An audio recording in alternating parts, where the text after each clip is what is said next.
যার যা গুরুদেব প্রণাম করবেন। নময়ং বিষ্ণু পাদায় কৃষ্ণ পৃষ্ঠায় ভূতলে শ্রীমতে জয় পতাকা স্বামিনীতে নামিনী নমো আচার্য পদায় নিতায় কৃপা প্রদায়িনে গৌর কথা ধামদায় নগর গ্রাম কারি।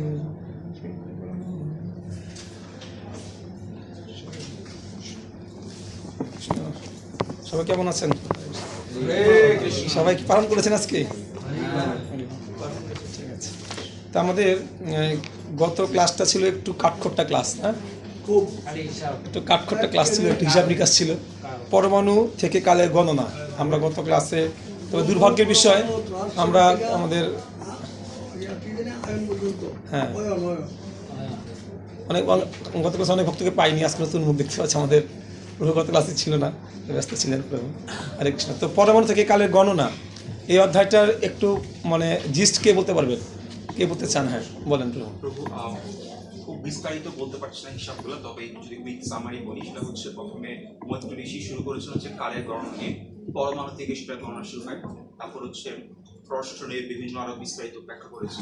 তো ওখানে একটা যেটা আমাদের গুরুত্বপূর্ণ শিক্ষা ছিল আমাদের জন্য, যে এরকম পয়েন্ট ছিল যে আমরা তো এখন বর্তমান সময়ে বিজ্ঞান অনেক কিছু আবিষ্কার করছে, অনেক সাইন্টিফিক ব্যাপার স্যাপার, কিন্তু আমরা এখানে ব্যাখ্যা করে যে কত সূক্ষ্ম হিসাব, যে 4 আঙুলের সমান লুগাতে হবে বা একটা ঘরে কত ছিদ্র করতে হবে, এই ব্যাপারটা খুব সুন্দর করে বৈজ্ঞানিকভাবে ব্যাখ্যা করা আছে। আমরা একটা প্রমাণ করছে যে আমাদের ভাগবত এবং শাস্ত্র অনেক বিজ্ঞানসম্মতভাবে প্রাচীন কাল থেকে আমাদের সঙ্গে বর্তমান রয়েছে, কিন্তু আমাদের ব্যর্থতা যেটা আমরা প্রচার করতে পারিনি। এটা প্রথম পার্টের একটা ব্যাখ্যা ছিল। পরের পার্ট শুরু করেছে হচ্ছে কাল নিয়ে জিনিসটা কিরকম, যে এখানে একরকম পয়েন্ট ছিল যে সূর্য তো আমাদের আয়ু হরণ করে, কিন্তু আপনি যেটা বলছেন যেখানে পজিটিভলি দেখতে হবে যে সূর্য আয়ু হরণ করছে সেরকম, যে সূর্য আমাদের পাপকে ক্ষয় করছে, পাপকে হরণ করে নিয়ে যাচ্ছে। আমাদেরকে এভাবে পজিটিভ জিনিসটা চেক করতে হবে। তারপর এখানে ব্রহ্মার ব্যাপারটা আসছে, মানে সৃষ্টি ব্যাপারটা আসছে। ব্রহ্মার 100 বছর, জীবের 100 বছর ব্যাপারগুলো আসছে, দেবতাদের 100 বছর।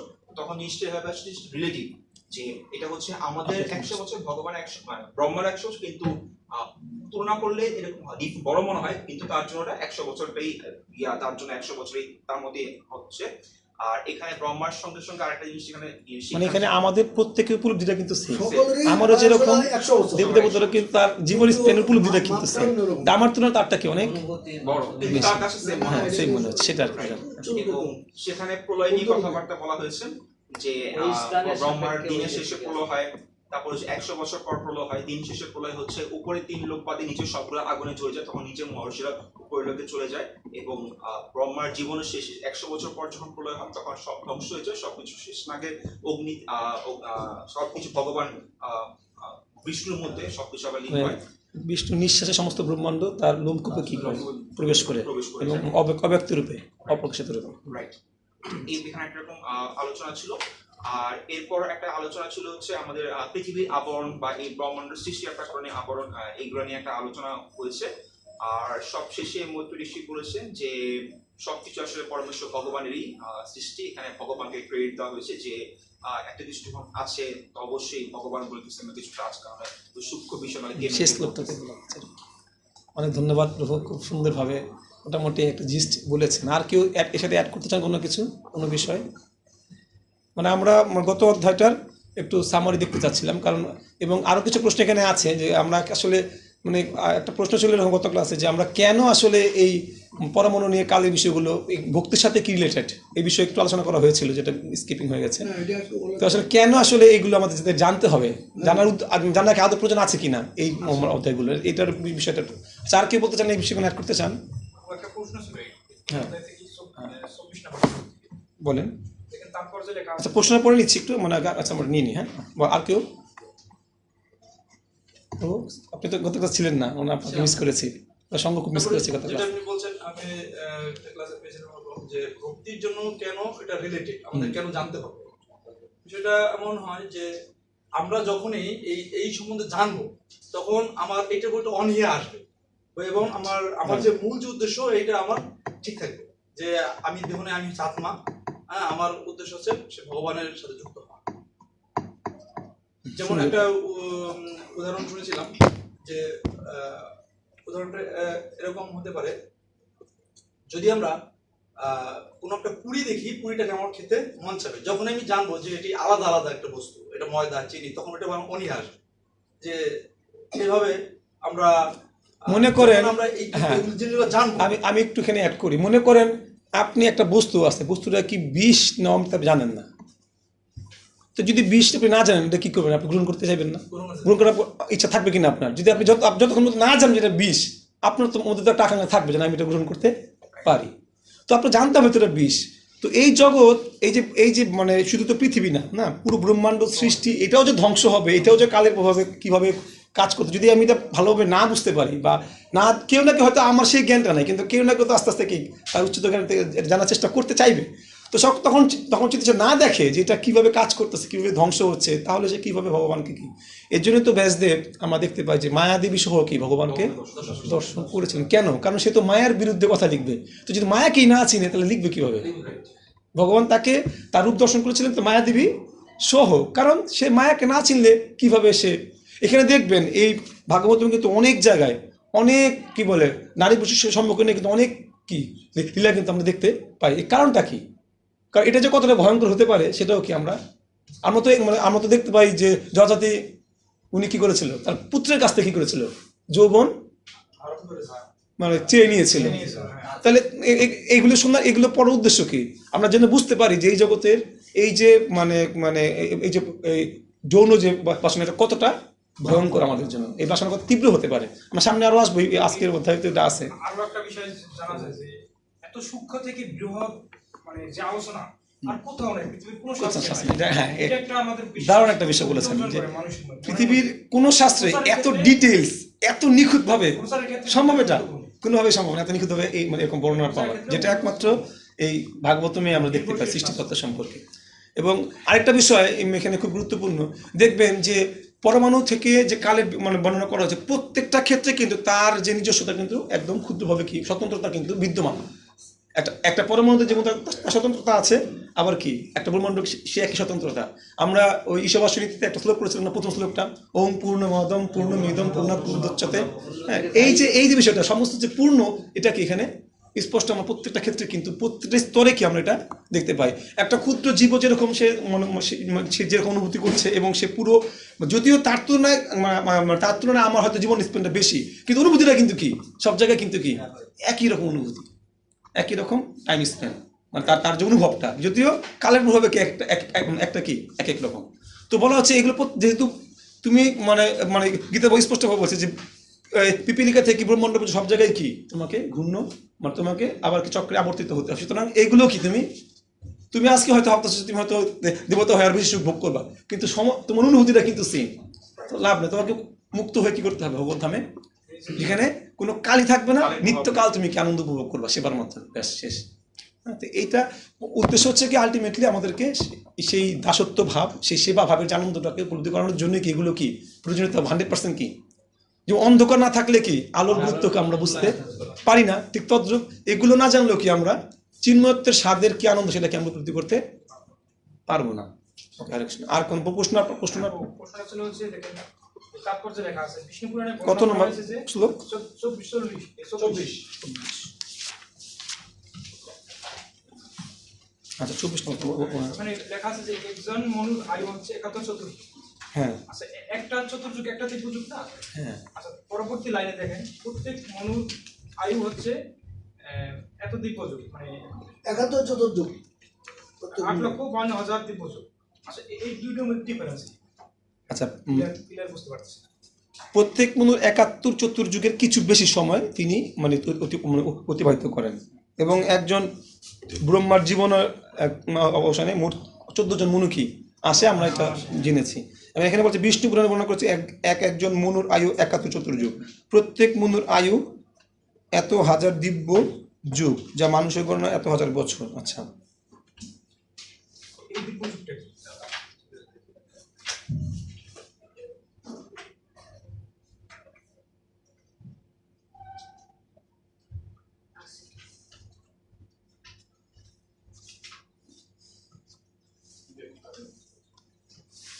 বা মানুষের গণনা এত হাজার বছর, এটা 71 যুগ দেবতাদের বছর কি না লেখা নাই এখানে, দিব্য যুগ।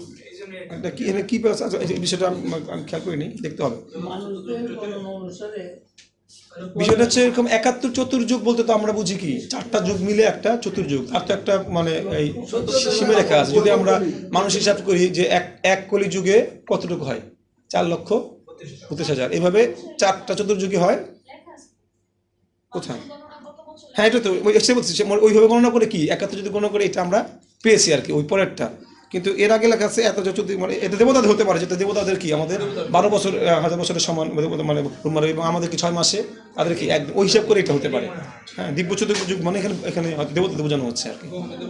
আমি কনফার্ম না, আমি কিন্তু এটা মানে গেস করে বললাম, এবার আমি দেখবো, হিসাব করে বের করতে হবে এটা, ঠিক আছে?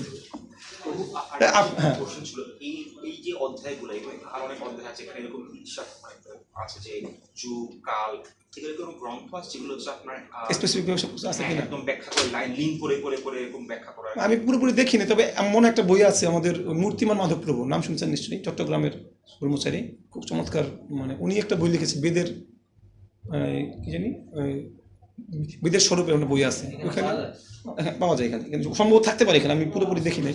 কারণ এই হিসাবগুলো তো আসলে মানে আলটিমেটলি আমাদের জন্য খুব একটা যে জরুরি তা না, মানে এগুলো জাস্ট মানে আমাদের কোশ্চেন করার জন্য, ঠিক আছে?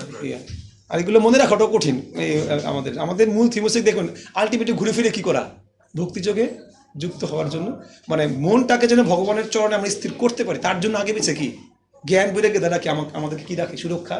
মানে ভক্তি তো এটা কি কোনো জ্ঞান বৈরাগ্যের জন্য ভক্তি অপেক্ষা করে না, কিন্তু জ্ঞান এবং বৈরাগ্য হচ্ছে ভক্তির কি সহায়ক প্রভাবে বেশি কাজ করে। এই জন্য যেহেতু আমাদের তো আর স্বতঃস্ফূর্ত ভক্তি নাই, তা আমাদের জন্য জ্ঞান বৈরাগ্যের মাধ্যমে কি এই সময় জানার মাধ্যমে কি ভক্তিটাকে সুদৃঢ় করার চেষ্টা করা। ঠিক আছে, আচ্ছা, আর কোনো? ওকে, আমরা তো চলে যাচ্ছি। হ্যাঁ, দুইটা ছোট প্রশ্ন আছে। একটা একটু মানে একাদশীর উপরে, মানে একাদশীতে যে অন্ন গ্রহণ করা হয় তো তাপ হবে না, তাপটা মানে আপনাদের কোনো শাস্ত্রীয়ভাবে কোনো ব্যাখ্যা আছে কিনা, প্রমাণ আছে কিনা? শাস্ত্রীয় অবশ্যই আছে, 100% আছে, মানে অনেক গ্রন্থে আছে। কোন গ্রন্থগুলো আছে আমাদের, মানে গ্রন্থগুলোর নাম অনেকগুলো গ্রন্থই আছে, কিন্তু মানে মানে কোন স্পেসিফিক বলতে পারবো না, তবে আপনাদের মানে একাদশী গ্রন্থ আছে না, ওখানে লেখা আছে, এই গ্রন্থ উল্লেখ করা আছে। কিন্তু আমাদের যেমন বেদ পুরাণ, হ্যাঁ, এখানে কোন জায়গায় আপনার এইগুলো স্পেসিফিক করা আছে? মানে বেদ পুরাণ মানে সমস্ত শাস্ত্র, আমি এই মানে আমি বলি আমরা যে শাস্ত্রগুলো পড়ি ওগুলো তো বেদ পুরাণের অংশ, বুঝছেন না? পুরাণ বলা হচ্ছে, পুরাণই তো এটা লেখা, পুরাণই তো লেখা, মানে তো অবশ্যই আছে, 100% আছে।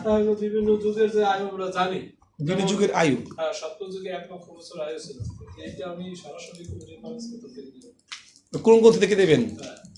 আসলে আমি জানি না কোন গ্রন্থে স্পেসিফিকলি আছে, আমি জেনে নিই, আপনি জানাবো এটা, ঠিক আছে? আমার মানে কোন গ্রন্থে এই স্পেসিফিক ভাগবত মতো আমরা দেখি সব জায়গায়, এখন আর কোনো গ্রন্থে আছে কিনা, আর কোনো পুরাণ আছে কিনা, এটা আপনার এই যে থাকতে পারে। উপনিষদ মানে তো গীতা মানে, হ্যাঁ, কিন্তু পুরাণটা মানতে চায় না। এই পুরাণটা সম্পর্কে একটু ধারণা দিয়ে দেন যে পুরাণটা কেন মানতে চায় না, গ্যাপটা কোথায়? কারণ আমরা জানি ধরেন আমাদের বৈষ্ণবী গুলো যে শৈনক ঋষি অথবা এদের ভিতরে কথোপকথন হয়েছে। আচ্ছা, বিষয়টা আমি বলি আপনাকে, আপনি বুঝতে পারছেন প্রশ্নটা আপনার, এগুলো তো আসলে মানে কি বলে আপেক্ষিক প্রশ্ন, মানে এক একজনকে এক একভাবে বিষয়টাকে ডিল করে। এখন দেখুন মানে ভক্তিপ্রিয় স্বামী মহারাজ একবার পাঠ দিছিল জন্মাষ্টমী সম্পর্কে, অনেকে তো কৃষ্ণ রেখি মানে না, হ্যাঁ, তো শাস্ত্র মনে তো পরে থাক, মানে শাস্ত্রে তো অনেক কিছু আছে, মানে কোনগুলো মানতে চায় না পুরাণ বলেন দেখি, যেগুলোতে মানে সগুণ উপাসনার কথা বলা আছে, তাই বেশিরভাগ যেগুলো বৈষ্ণব ফিলোসফি হচ্ছে পরিপূর্ণ, কেন সগুণ নির্গুণ সবটাই কি তারা মানে, তো সুতরাং সব কিছু মানে সমস্ত তারা মানতেছে। তারা কিন্তু সাত্ত্বিক পুরাণ মানে, রাজসিক পুরাণ মানে, আবার কি তামসিক পুরাণ 18 উপর মানতেছে। কিন্তু হয়তো কিছু শ্রেণী আছে যারা কি হয়তো নির্বিশেষ ব্রহ্ম উপাসনা, তারা কি সগুণ উপাসনা, যে দেবদেবীর আরাধনা, ভগবানের রূপের আরাধনা, এই সমস্ত বিষয়গুলোকে তারা অনেক সময় কাল্পনিক মনে করে, এগুলো কি তারা মানতে চায় না।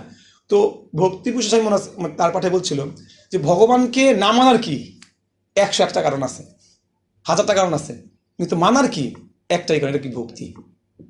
কথা বুঝতে পারছি? কারণ আপনি তো ভগবানকে দেখেন নাই, আমরা তো ভগবানকে কি সরাসরি কি এখনো উপলব্ধি বা দেখি নাই। তো আপনি একটা জিনিস দেখেন উপলব্ধি করে, তাকে আপনি উপলব্ধি করার চেষ্টা করছেন, এটা কি সহজ না কঠিন? তো এটা বলছে এগুলো মানতে গেলে কি আপনাকে অবশ্যই কি ভক্তি পন্থায় কি অবলম্বন করতে হবে। তো যারা এগুলো মানতে চায় তারা তো ভক্তিযোগের কোনো পন্থা অবলম্বন আজ পর্যন্ত করে না এবং করতে চায়ও না। মানে এখন বিষয়টা হচ্ছে কি, মানে এই ভক্তির এই জ্ঞানগুলো, এই শাস্ত্রগুলো মানতে গেলে তাকে কিন্তু প্র্যাকটিক্যালি কি এটাকে অ্যাপ্লাই করতে হবে জীবনে। দেখুন শাস্ত্র জিনিসটা এই এরকম, শাস্ত্রের প্রত্যেকটা জিনিস, শাস্ত্র জিনিসটা কিন্তু আপনি অনেক শাস্ত্র পড়লেও কিন্তু অনেক সময় উপলব্ধি হওয়ার সম্ভাবনা নাই। কেন? কারণ শাস্ত্র হচ্ছে কি আপনার প্র্যাকটিক্যালি জ্ঞান, এটা আপনি প্র্যাকটিক্যালি করে নিজের জীবনে অ্যাপ্লাই করে কি করতে উপলব্ধি করতে হবে। আপনি হরিনাম করবেন, তারপর কি আপনার চেতনা কি হবে, দূষণমুক্ত হবে। আর ছোট্ট একটা এই কাহিনী বলি, কাহিনী আমাদের প্রভুপাদের একটা গ্রন্থে পড়লাম। হ্যাঁ, তো প্রভুপাদ যখন টমকিন্সকের পার্কে যখন আপনি কীর্তন প্রথমবার করলেন ভক্তদের নিয়ে, আপনি ওই বইটাতে এত চমৎকার বর্ণনা করা আছে প্রভুদের যে গ্রন্থটাতে, ওই দিন এত সুন্দর লাগলো। প্রভুপাদ যখন এখানে ছিলেন, তার সাথে 3-4 শিষ্য ছিলেন, 3-4 এবং পুরো পার্কটা কিন্তু একটা কি বলে জাগতিক ক্ষেত্রে একটা বিশাল জায়গা। এখানে চোরেরা আসে, বদমাইশেরা আসে, দুর্নীতিবাজরা আসে, বিভিন্ন বিষয় ব্যক্তিরা আসে, চারদিকে কিন্তু সমস্ত কিন্তু ওই লোক। তাদের মাঝে যে যারা কোনোদিন এই সমস্ত বিষয় শুনি না, তাদেরকে কৃষ্ণ কথা বলা কি দেখি সহজ বিষয়। তো প্রভুপাদ কি করলেন? কিছু কিন্তু করেন গৈসা, শুধু কি করেছেন? কীর্তন শুরু করেছেন। কিছু লোক বলতেছে এইসব ভণ্ডরা কোত্থেকে আসছে, এদেরকে পিটাও। কেউ তাদেরকে তিরস্কার করতেছে, কেউ তাদেরকে গালি দিচ্ছে, কেউ তাকে দেখতেছে কি করে এগুলা। তো এইখানে লেখা আছে প্রভুপাদ এইভাবে টানা 4 থেকে 5 ঘন্টা কি শুধু কীর্তন করেছেন। শুধু কীর্তন 4 থেকে 5 ঘন্টা ওই সারণী, যেখানে বিভিন্ন শ্রেণীর লোকজন কি হিপিরা ছিল, পুরো যারা বিভিন্ন জায়গা থেকে আসে, এবং কীর্তন করতে করতে কেউ যদি একটু আগ্রহে আসে তাকে একটু তাল শিখাচ্ছে, আবার ওই সুরটাকে তাকে দিচ্ছে। এইভাবে 4-5 ঘন্টা কীর্তন করার পরে তখন আস্তে সবাই কি তার সুরে কি পুরো জায়গাটা অনেক লোক ভরে গেল, এবং সবাই কি তখন কীর্তনে মগ্ন হয়েছিল। এবং অনেকক্ষণ তো তারাও কি করলো, 4-5 ঘন্টা কীর্তন করলো। তো কিছু মানুষ তো কীর্তন করতে করতে একসময় কীর্তন করবে। কীর্তন করতে 4 থেকে 5 ঘন্টা কীর্তন করার পরে প্রভুপাদ 15 মিনিট কি করেছে, লেকচার কৃষ্ণ সম্বন্ধে ব্যাখ্যা দিয়েছে। তো সেখানে এরকম যে এই 4-5 ঘন্টা কীর্তনের ফলে তাদের মধ্যে চেতনার কি হয়েছে, ফলে তার কাছে জ্ঞান বোঝা তার কিছুটা কি বলে তার মতো হয়েছে। ফলে সে কৃষ্ণ কথা বলে মানুষকে কৃষ্ণ সম্বন্ধে দান করতে পেরেছে। তো শাস্ত্র বিষয়গুলো কিন্তু এরকমই। তো কিছু শ্রেণী আছে আপনি কখনো কি আপনি হুট করে শাস্ত্র পড়ে কিছুই উপলব্ধি করতে, এই জন্য বলা হচ্ছে ভাগবত পরচা ভাগবত স্থানে। এগুলো কিন্তু গুরুত্ব আছে, প্রত্যেকের কথা কিন্তু মারাত্মকভাবে কি এগুলো মর্মার্থ কিন্তু বিদ্যমান। এগুলো কিন্তু এমনিতেই আমাদের কাছে শাস্ত্রীয় কথাগুলো আসে না। এজন্য ওই কিছু মানুষ সারা জীবন কি এগুলোকে বিরোধিতা করবে, কারণ তারা ভক্তিযোগে যুক্ত হবে না। তারা ভক্তিযোগে যুক্ত না হয়ে কি জ্ঞানের দ্বারা তারা কি বোঝার চেষ্টা করবে। তারা তাদের সীমিত যে আমাদের চেতনা আছে, সীমিত জ্ঞানের দ্বারা তারা বোঝার চেষ্টা করবে, যেটা কখনোই কি। আমরা তো 4টা আমাদের জন্মগতভাবে 4টা টুটিকে আমরা আছে, তাই না? কি টুটি আছে? কর্ণাপটব, ভ্রম, প্রমাদ, বিপ্রলিপ্সা, এগুলো আমার সবসময় আসতো। তো এগুলো নিয়ে আমি কিভাবে সমস্ত কিছু বুদ্ধি করতে পারবো? তো এই জন্য বলা হচ্ছে যে জপিতে যাবে প্রেমাঙ্কুর হইবে সাধ্য তত্ত্ব বুঝতে পারবে। এই জন্য সবাই এগুলো কিন্তু বুঝতে পারবে না, যে এরকম না। এগুলো ভর্তি হওয়ার আগে আমি কিছুই জানবো না, সিলেবাস সম্বন্ধে হইতে তোমাকে এগুলো হরিনাম আগে করতে হবে অবশ্যই। এটাই আর কি। এই জন্য সবাই এগুলো বুঝতে পারবেন। এই জন্য কিছু মানুষ যারা দেখবেন অতিরিক্ত তর্কে যায়, তাদেরকে বলবেন বাবা আগে ভক্তি করো, আগে তুমি জপ করো, বা ভক্ত সংখ্য জপ না করলে কিছু মানুষের সাথে তর্ক করে এগুলো কখনো কি বোঝানো সম্ভব না। কিছু মানুষ আছে তর্ক করার জন্য তর্ক করবে, ও বোঝার জন্য তর্ক করে না। ও তর্ক করবে কি শুধু নিচে তর্কটা জেতার জন্য, কারো শোনার জন্য তর্ক সে করে না। ঠিক আছে, হরে কৃষ্ণ। আর কোনো প্রশ্ন আছে? ওকে, আমরা এখন ক্লাস শুরু করতে সময় তেমনি ফেলে গেল অনেক। আর আমাদের প্রভু শেষ করতে দেরি করে ফেলেন। ওকে, দ্বাদশতে কুমার এবং অন্যান্যদের সৃষ্টি, এখানেও সৃষ্টি তত্ত্ব। তো শ্লোক 1, মৈত্রবাচ ইতিতে বর্ণিত ক্ষত্য কালাখ্যা পরমাত্মনঃ মহিমা বেদ গর্ব যথা অস্ত্রাক্ষিত নিবদ মে। এবার অনুবাদ করে যান। হরে কৃষ্ণ। শ্লোক 1 অনুবাদ। মৈত্র ঋষি বললেন, হে অভিজ্ঞ বিদুর, এতক্ষণ আমি আপনার কাছে পরমেশ্বর ভগবানের কাল নামক রূপের মহিমা বর্ণনা করলাম। এখন আপনি আমার কাছে বেদগর্ভ ব্রহ্মার সৃষ্টি সম্বন্ধে শ্রবণ করুন। ওকে, তো আমরা এই গত ক্লাসে একটু আমি বলতে ভুলে গেছিলাম, একটু শেয়ার করি। আমরা কিন্তু গত ক্লাসে জিনিস দেখেছি যে পুরো ব্রহ্মাণ্ডের সূচনা হয় কিসের থেকে? কালের পরমাণু থেকে, এটা হচ্ছে গিয়ে ক্ষুদ্র। তার মানে পুরো ব্রহ্মাণ্ড কিন্তু কি পরমাণুর কি সমষ্টি। আমরা এটা কিন্তু স্পষ্টভাবে কিন্তু জানতে পেরেছি ওই চ্যাপ্টারে। এবং আরও কিছু বিষয় ছিল যে আমাদের এবং পুরো ব্রহ্মাণ্ড এবং আমাদের ওই পরমাণু থেকে দেখতে পাই ওই চ্যাপ্টারে কিন্তু কালের কথা বলা হচ্ছে কি, মানে প্রলয়ের কথা বলা হচ্ছে কি, 3 ভাবে প্রলয় হয়। কি কিভাবে প্রলয় হয়? একটা কি দেহের মৃত্যু, খণ্ড, দেহের মৃত্যু শুরু হয়, তারপরে কি খণ্ড প্রলয় মানে কি ব্রহ্মাটি নিঃশ্বাসে ব্রহ্মাণ্ড নিঃশ্বাস। খণ্ড প্রলয়টা কি হয়? স্বর্গলোক থেকে নিম্ন সংকর্ষণের কি নিঃশ্বাসের মানে আগুন তৈরি হয়, সেখান থেকে কি হয়? প্রলয় হয়। এবং 3টে লোক সমস্ত লোক কি হয়? ধ্বংস হয়। আরেকটা হচ্ছে ব্রহ্মার ভগবান বিষ্ণুর কি নিঃশ্বাস, ব্রহ্মাণ্ড সব কি হয়, এই 3টা প্রলয় হয়। এই প্রলয়গুলো বলার উদ্দেশ্য কি, যে এই জগতে আমাদের প্রলয় হবে এটা কি 100% আমরা যেখানেই যাই না কেন। এবং দেখবেন এখানে আরেকটা খুবই গুরুত্বপূর্ণ বিষয় আমাদের এখানে মানে ব্যক্ত করেছেন যে মানুষ, দেবতা এবং যে ব্রহ্মা তাদের আয়ুর যে কালক্ষেপণ সেগুলো কিন্তু এখানে কি স্পষ্ট ডাইমেনশন দেওয়া আছে, কিন্তু প্রত্যেকটা ক্ষেত্রেই একই কথা আমরা বলেছি, আমাদের উপলব্ধিগুলো কি সেম। সুতরাং মানে আয়ু বেশি হোক বা কম হোক এটা মুদ্রা কথা নয়। আমি যে আয়ু পাই না কেন, আমার আয়ুর স্প্যান যত বড় হোক না কেন, প্রকৃত বিষয় হচ্ছে কি আমি কতক্ষণ এই আয়ুটাকে ভগবত সেবায় ব্যক্ত করলাম। যেটা বলেছিলেন যে আমার ভগবান স্পষ্ট বলেছেন যে আয়ুর হরতি বই পুংসাম উদ্যম অস্তম যত্নসী। আমি আমার আয়ু যতই বড় হোক না কেন, আয়ু কি হবে? হরিত হবেই যদি আমরা ভগবত সেবায় না থাকি। ওকে, এই ছিল গত ক্লাসের সামারি। আর এই ক্লাসটা আমরা চেষ্টা করবো আজকে শেষ করার, মনে হয় পারবো কিনা, কিন্তু আমরা আগামী ক্লাসে শেষ করার পরে পরীক্ষার জন্য আমরা প্রস্তুতি নিব। হরে কৃষ্ণ। আমাদের পরবর্তী শ্লোক। তো প্রথমত কি বলা হচ্ছে যে মতীশ বলেন, হে অভিজ্ঞ বিদুর, আমি এতক্ষণে কালের এরপর ভগবানের কাল নামক রূপের মহিমা বর্ণনা করলাম, এখন আপনি আমার বেদগর্ভা ব্রহ্মার সৃষ্টি বর্ণনা করুন। বেদগর্ভ ব্রহ্ম, যার মুখ থেকে কি হয়েছে? বেদ সৃষ্টি হয়েছে। ওকে, পরবর্তী শ্লোক। হরে কৃষ্ণ। শ্লোক 2। ব্রহ্মা প্রথমে জীবের স্বরূপের অপ্রকাশকতম, দেহাদিতে অহংকার বুদ্ধি এবং মোহ ও ভোগের ইচ্ছা, তামিশ্র বা ভোগেচ্ছার বাধা থেকে ক্রোধের সঞ্চার, অন্ধতামিশ্র বা ভোগ্য বস্তুর নাশে আমার মৃত্যু ঘটল এইরূপ বুদ্ধি, এই সমস্ত এবং অন্যান্য অজ্ঞান বৃত্তিসমূহ সৃষ্টি করেছিলেন। এই শ্লোকটা একটু টিক দিন, এই অনুবাদটা কিন্তু খুব গুরুত্বপূর্ণ। এখানে কিন্তু মানে কি বলে খুব গুরুত্বপূর্ণ মানে শিক্ষা সিদ্ধান্ত এখানে ব্যক্ত আছে। অর্থাৎ প্র্যাকটিক্যালিভাবে আমাদের যে বিনাশ ঘটে তার শুরু হয় কোত্থেকে, কীভাবে। এখানে অজ্ঞানতার 5টি কারণ কি আছে বর্ণিত করা রয়েছে। প্রথম কারণটা কি ছিল? অপ্রকাশকতম, যেটা আমাদেরকে প্রকাশিত হতে দেবে না। তো তমগুণের বৈশিষ্ট্য কি? আমরা কিন্তু দেখি কি পাই তমগুণের বৈশিষ্ট্য? হ্যাঁ, প্রমাদ এবং কি? প্রমাদ এবং কি? আলস্য। হ্যাঁ, অর্থাৎ তমগুণের শুধু মানে এটা না, এটা বাহ্যিক বিষয়, আরও বৈশিষ্ট্য আছে। তমগুণের বৈশিষ্ট্য হচ্ছে কি, মেইন বৈশিষ্ট্য হচ্ছে কি, তমগুণের ক্ষেত্রে মানুষ ধর্মকে কি করবে? অধর্ম, এবং অধর্মকে কি মনে করবে? ধর্ম মনে করবে। এটা হচ্ছে তমগুণের মেইন বৈশিষ্ট্য। অর্থাৎ যেটা সঠিক সেটাকে কি মনে করবে? ভুল। আর যেটা ভুল সেটা কি মনে করবে? সঠিক মনে করবে। তো সেই মানে আমাদের বিনাশ শুরু হয় কোত্থেকে? এই তমগুণের মানে তাই অজ্ঞানতার শুরু হয় কি থেকে? এই অপ্রকাশ তম থেকে এখানে বলা হচ্ছে। পরবর্তীতে হচ্ছে দেহাতীতে অহম বুদ্ধি, এবং এটা থেকে 2 নাম্বার আমাদের যে মানে অজ্ঞানতা। দেহাতীতে অহং বুদ্ধি মানে কি? দেহকে আত্মা মনে করা, মানে দেহর স্বরূপটা কি প্রকৃত স্বরূপ ভুলে গিয়ে দেহটাকে নিজের কি মনে করা? স্বরূপ মনে করা। দেখুন, জানা আর উপলব্ধি কিন্তু এক বিষয় না। ভক্তিজীবন শুরু হয় কি দিয়ে? উপলব্ধি দিয়ে। ভক্তিজীবন জ্ঞান শুরু হতে পারে অনেক কিছু দিয়ে, কিন্তু ভক্তিজীবন শুরু হবে কি দিয়ে? আপনার উপলব্ধি দিয়ে।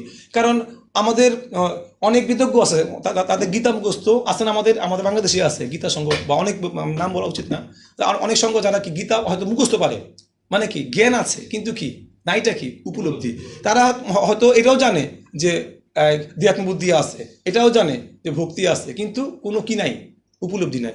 তো দেহাত্মবুদ্ধি অহম বুদ্ধি মানে সে দেহকে কি করবে? নিজের স্বরূপ উপলব্ধি করবে। যে আমরা এখন বর্তমানে কি উপলব্ধি করি? আমাদের উপলব্ধিটা কিন্তু দেহতে অহম বুদ্ধি, মানে আমরা দেহাত্মবুদ্ধিতে কিন্তু আবিষ্ট। আমি কিন্তু এটা কিন্তু ফিল করেছি দেহটা কি, কারণ আমার ক্ষুধা লাগতেছে, আমার মানে অনুভূতি আছে, আমার কি বলে দুঃখ আছে, শোক আছে, মোহ আছে না? এগুলো কম বেশি সবারই, আপনাদের হাতে নাই, কিন্তু আমাদের তো আছে, আমি তো বুঝতে পারি। সুতরাং আমরা কিন্তু দেহাত্মবুদ্ধিতে আছি। তা কি আমরা জানি না যে আমরা ভগবানিত্য দাস, জানি কি না?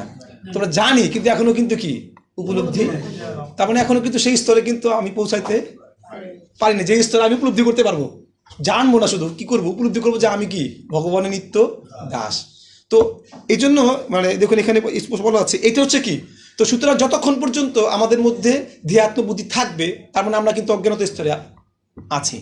সুতরাং অজ্ঞানতা কিন্তু শুধুমাত্র মানে জ্ঞান লাভ করা কিন্তু শুধুমাত্র কি আপনার তত্ত্ব জ্ঞান না, আপনার জীবনে প্রয়োগ উপলব্ধিটা হচ্ছে কি জ্ঞানের একটা প্রকাশ। তো সেখানে বলা হচ্ছে যে প্রথমে তম, তারপর কি করেছেন ভগবান আমাদের ধ্যাত্ম বুদ্ধি দান করলেন, মোহ এবং ভোগের ইচ্ছা। দেখুন এখানে কিন্তু মোহ এবং ভোগের ইচ্ছা এই দুটোর সাথে পাশাপাশি আসছে, কারণ ভোগের ইচ্ছা কখন আসে? মোহ থেকে আসবে। কেন? মোহ মানে কি আপনার মধ্যে মোহ মানে দেখুন, যার লোভ আছে সে লোভ কি করতে পারে? নিয়ন্ত্রণ করতে পারে। যার মোহ আছে সে কিছুই করতে পারবে না।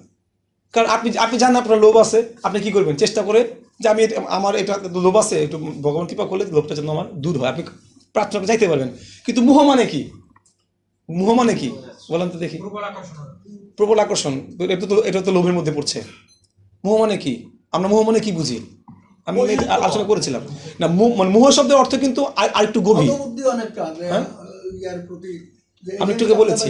দেখুন মোহ মানে হচ্ছে, মোহ বিষয়টা এরকম, ওই যে মানে একটু আগে বললাম না যে মানে ভালো মন্দ বিচার করার ক্ষমতাটাই কি না থাকা। মানে আপনি যদি নাই জানেন এটা ভালো, ভালো কাজটাকে ভালো জানতেছেন না, ভালো করবেন কিভাবে?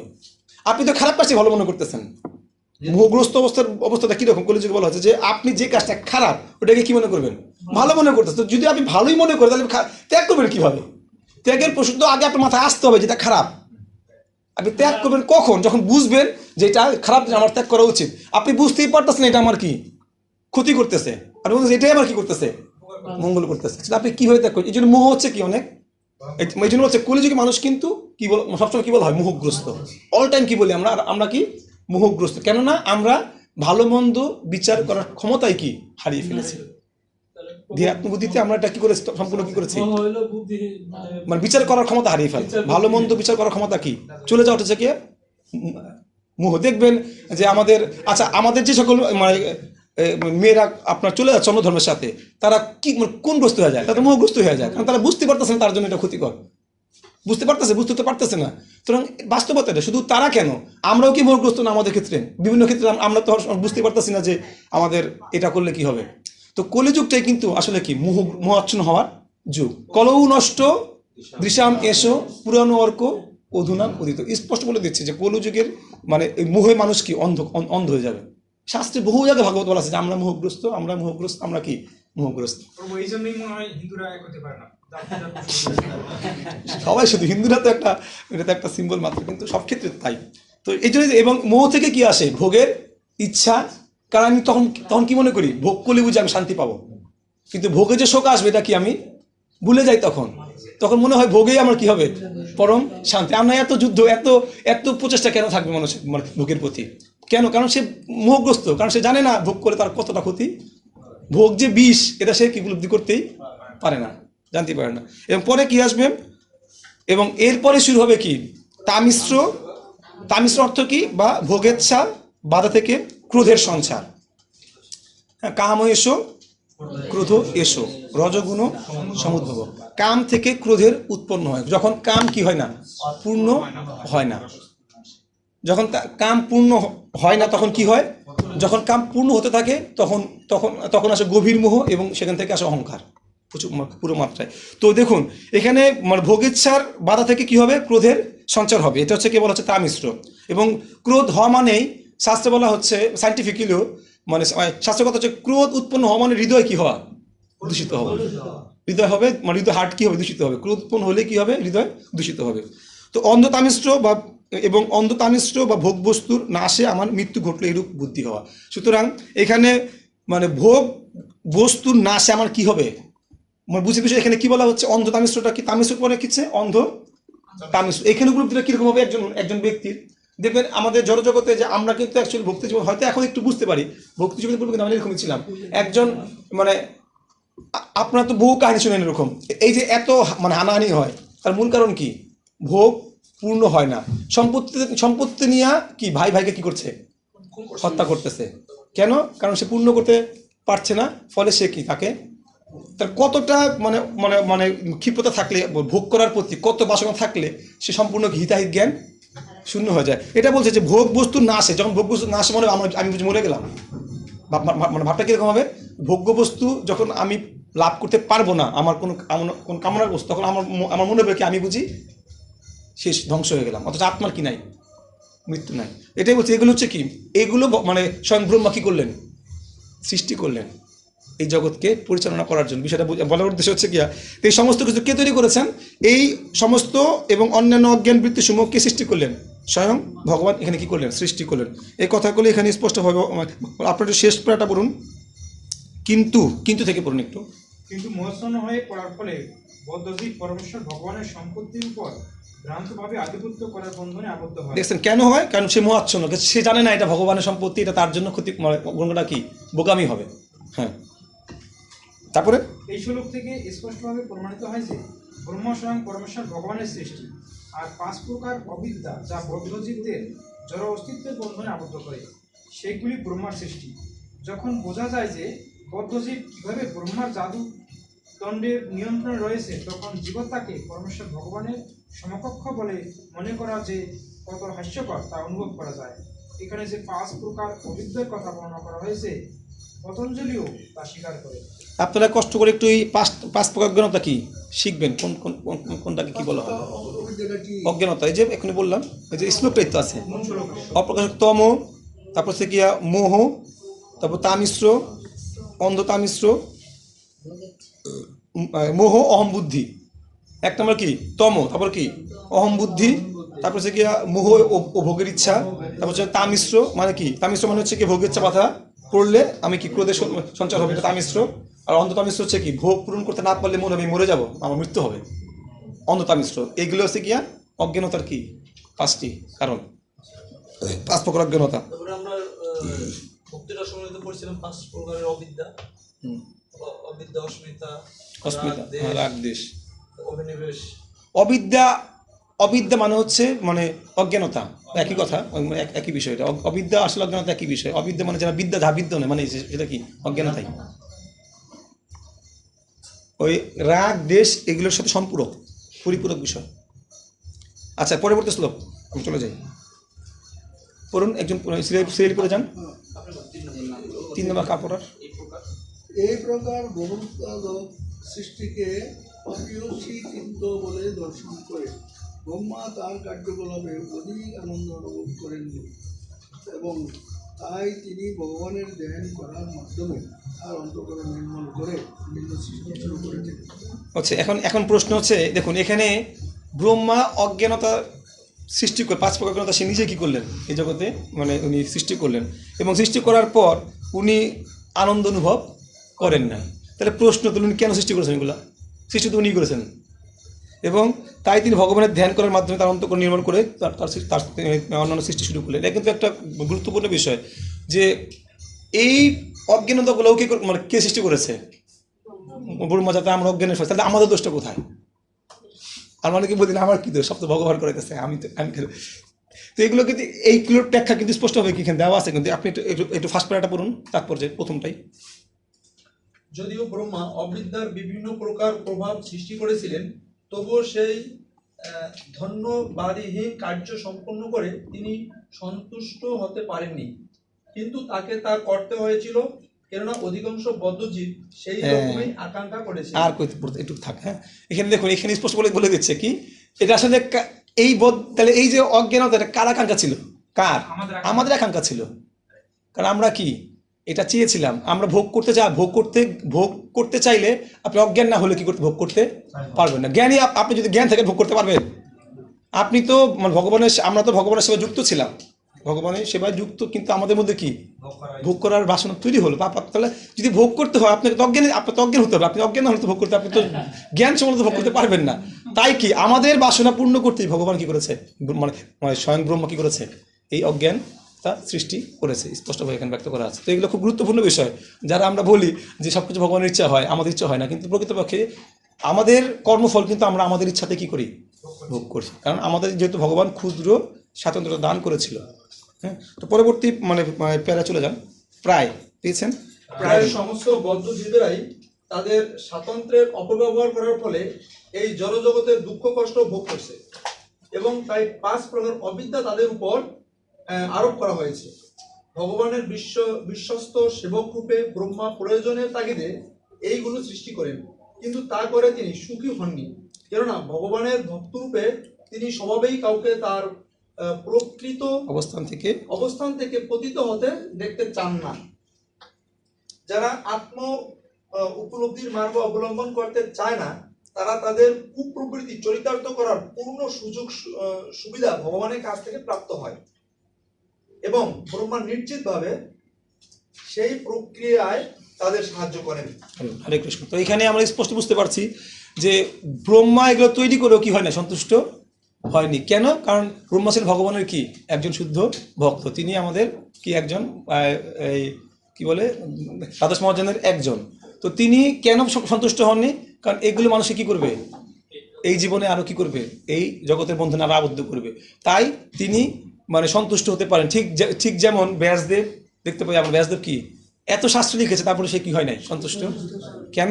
কারণ এই জগৎ থেকে মুক্তি হওয়ার শাস্ত্র কিন্তু ভগবানের মানে প্রত্যেক শাস্ত্র প্রয়োজনীয়তা আছে। কেননা এই জগতে থাকতে গেলে আমাকে কি ওই বেদের ওই অনুশাসনগুলোকে সব কিছু জেনে আমি সঠিকভাবে চলতে পারবো। কিন্তু মুক্তির পথ কি তখনও ভগবান মানে ব্যাসদেব লিখেননি, এই জন্য তিনি সন্তুষ্ট হতে পারেননি। তো বলা হচ্ছে এটাই কি শুদ্ধ ভক্তের কি মনোভাব। যদিও আমরা এই জগতে বাস করব, সবার সাথে মিশবো, কিন্তু আমাদের প্রকৃত আনন্দ তখনই হবে যখন কি আমরা কোনো ব্যক্তিকে এই ভগবদ্ধাম থেকে যাওয়ার রাস্তাটা কি সঠিকভাবে দর্শন করাতে পারবো।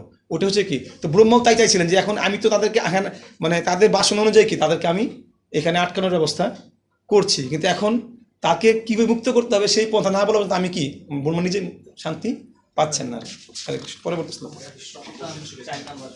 হ্যাঁ বলেন। যেটা বলছেন যে মোহাচ্ছন্ন হওয়ার পর সে ভোগ করে, ভোগের পর সে কষ্ট পায়, তখন হয়তো উপলব্ধি আসে যে আমি এত কষ্ট পাচ্ছি, ভোগটা কষ্ট পাই, তখন হয়তো সে ভক্তের সঙ্গে পেয়ে হয়তো রেকটিফাই করে। কিন্তু আমার প্রশ্ন হচ্ছে যে যখন মোহাচ্ছন্ন থাকে, যেমন একটা এক্সাম্পল দিলেন যে আমাদের মেয়েরা হয়তো মোহাচ্ছন্ন হয়ে আরেকটা হয়তো না 100%, হ্যাঁ।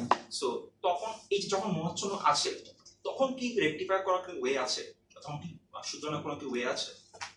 আসলে এই মানে এই বিষয়টা হচ্ছে গিয়া মানে স্বীকৃতির উপর নির্ভর করে, স্বীকৃতির উপর। এখন দেখুন মানে ভগবানই কিন্তু কি ভোগ করার ব্যবস্থা কি করেছেন, অ্যারেঞ্জটা তো ভগবানই করে দিয়েছেন না, এই জগৎ তৈরি করেছেন। কেন? কারণ ওই বাসনা পূর্ণ না হলে কি মানে বদ্ধ জীব মানে কি, আমরা তো গীতায় দেখি যে জীব কয় প্রকারের, 2 প্রকারের। এটা কি? হ্যাঁ, একটা হচ্ছে বদ্ধ, একটা হচ্ছে খড়, একটা কি অক্ষর জীব। হ্যাঁ, তোমার একই কথা যে একটা নিত্য খড় জীব মানে কি যাদের মধ্যে মানে কি পতিত হওয়ার সম্ভাবনা রয়েছে, এটা হচ্ছে খড় জীব। তো যারা আমরা পতিত না হওয়া পর্যন্ত তো আমরা উঠতে পারবো না। তো সুতরাং এই জন্য কিছু ক্ষেত্রে ভোগ বাসনা পূর্ণ না হওয়া পর্যন্ত কি উপলব্ধি করতে পারবো না। ভোগ থেকে কি আসে, শোক আসে। এই জন্য তো এই জগৎ দুঃখালয়। কেন? তারা তো দুঃখালয় থাকতো না। ভোগ করে যদি সুখ থাকতো পূর্ণ, তাহলে তো ভোগ করেই আনন্দ পেয়ে আমরা সারাদিন থাকতে পারতাম। এই কারণে ভোগ করলে যে শোক উৎপন্ন হবে, এটা কি এই ভগবানের সৃষ্টিতে এরকম। এই দুঃখটা কিন্তু আমাদের আমরা যে তাকে দুঃখ মনে করছি, এই দুঃখটাই আমাদের জন্য প্রকৃত সুখের কারণ। তাই দুঃখ থেকে কি হবে, আমাদের উপলব্ধিতে আসবে যে এই ভোগটা কি করা ঠিক না। বুঝতে পারছেন? এর জন্য মানে এখানে বলা আছে যে আপনি ভোগ তখনই করবেন যখন আপনি মোহগ্রস্ত হবেন। মোহগ্রস্ত ছাড়া ভোগ আমরা করতেই পারবো না, মোহগ্রস্ত ছাড়া। তো মোহগ্রস্ত অবস্থায় ভোগ করে যখন শোক পাবো, শোক পেতে পেতে বুঝতে পারছি আমি কেন শোক পাচ্ছি, তখন সাধুগুরু বৈষ্ণবদের কৃপায় বা স্বীকৃতির ফলে আস্তে আস্তে আমি সেই সুযোগ পাবো ভক্ত সঙ্গে বা ভগবানের ভক্তি লাভ করে। ভগবান তো এই জন্যই তো আমাদেরকে শাস্ত্র দিয়েছেন, ভক্ত সঙ্গ দিয়েছেন, গুরুদেব দিয়েছেন। কেন? উদ্দেশ্য একটাই, যেন আমরা এগুলো করতে করতে যখন আমরা সুযোগ পাবো, সুযোগ যেন আমরা কি আমাদের ক্ষমতা, আমাদের স্বাতন্ত্রতা ব্যবহার করে এটাকে আমরা কি করি। অনেকে দেখা যায় যে এরপরেও কি ব্যবহার করতেছে না, কেউ হয়তো পরে করে, কেউ কি যেমন অনেকেই তো পূর্বত আমলে কেউ দর্শন করে নাই, অনেকে দর্শন করেও তো কি ভক্তিতে আসতে পারে নাই। কৃষ্ণ সময় তো কৃষ্ণকে কতজন দর্শন করেছেন, কারণ তারা এখনো ওইটা পূর্ণ হয়নি। কিন্তু সাধুরা কিন্তু অনেক সময় কি করে, এটাকে ওভারটেক করে জোর করে কি করায় তাকে কৃপাতে। এটা সাধুরা করে, কিন্তু ভক্ত কখনো কি এই ভগবান কখনো এটা করে না। ভগবান একদম কর্ম অনুযায়ী কি তাকে ফল দান করে, কিন্তু সাধুরা অচেতন ভাবে কি অহৈতুকী কি করে কৃপা দান করে। এই ক্ষমতা সাধুদের কি আছে। Okay. সাধু বেশি হলে এদের লাভ বেশি ভালো করে পূর্ববাদে এই কথাটা বলেছিলেন পাশ্চাত্য কি যে আমি ওদের ক্ষমতা ছিল না, আমি হ্যাঁ, ওদেরকে ওদেরকে আমি এটা দান করেছি আর কি, স্বীকৃতি দান করেছি, স্বীকৃতি ওদেরকে দান করেছি আমি। ওদের কোনো স্বীকৃতি ছিল না ভগবানকে জানা, আমি তাদেরকে কি সেই স্বীকৃতিটা কি করেছি, দান করেছিলাম। তাও প্রভু এখানে অনেক সুন্দরভাবে বলছিলেন যে প্রভুপাদ আমরা মনে হয় অনেক ভালো মানে বুঝতে পারবো। হ্যাঁ হ্যাঁ তখন বলছেন না না তোমাদের স্বীকৃতি নাই, আমি তোমাদের মানে না, এটা ছিল এরকম যে তমাল কৃষ্ণ স্বামী মহারাজ সম্ভবত না, হ্যাঁ উনি অসুস্থ ছিলেন, তো স্বপ্ন দেখছেন আর কি, প্রভু তাদেরকে স্বপ্নে কি করতেছেন, ইচ্ছা মতো বকতেছেন, মানে তোমাদের এই সেই, তো স্বপ্ন দেখতেছেন। স্বপ্ন দেখার পর যখন প্রভুপাদ যখন আসলেন দেখতে, তখন যে প্রভুপাদ আমি স্বপ্ন দেখলাম যে আপনি আমাদের বকতেছেন যে তোমরা কি ভক্তি করো, ভক্তি করতে পারো না, কিছু না, তোমরা কি শিখছো কিছু, হ্যাঁ। তো তখন প্রশ্ন বলছেন, তখন প্রশ্ন করছে যে আমরা আমাদের কি কোনো যোগ্যতা নেই, তখন প্রভু বলছে, চুপ ছিল, বলেছে না তোমাদের ভক্তি করার কোনো যোগ্যতা কি নেই, তোমাদেরকে যোগ্যতা আমি কি প্রদান, স্বীকৃতি দান করেছি, তাই ফলে তোমরা ভক্তি করার সুযোগ পেয়েছো। এটাই কিন্তু বাস্তব সত্য। প্রকৃতপক্ষে তার মানে এটা কিন্তু শুধু ওদের জন্য না, ওরা তো সন্ন্যাসী, মানে ওদের লেভেল কই চলে গেছে। ওদেরকে যদি প্রবাদ বলে যে তোমাদের স্বীকৃতি নাই, আমি দান করেছি, আমার কি অবস্থা বলেন দেখি একদম।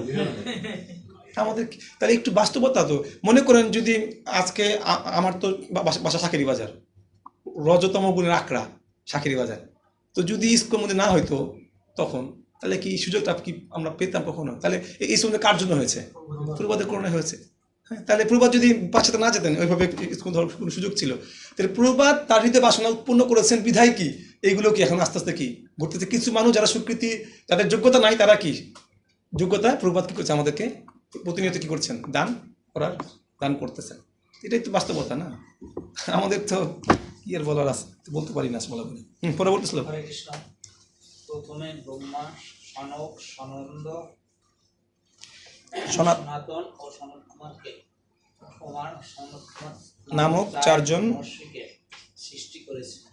তারা সকলেই ছিলেন উদ্ধরেতা এবং তাই তারা জড়জাগতিক কার্যকলাপে লিপ্ত হতে অনিচ্ছুক ছিলেন।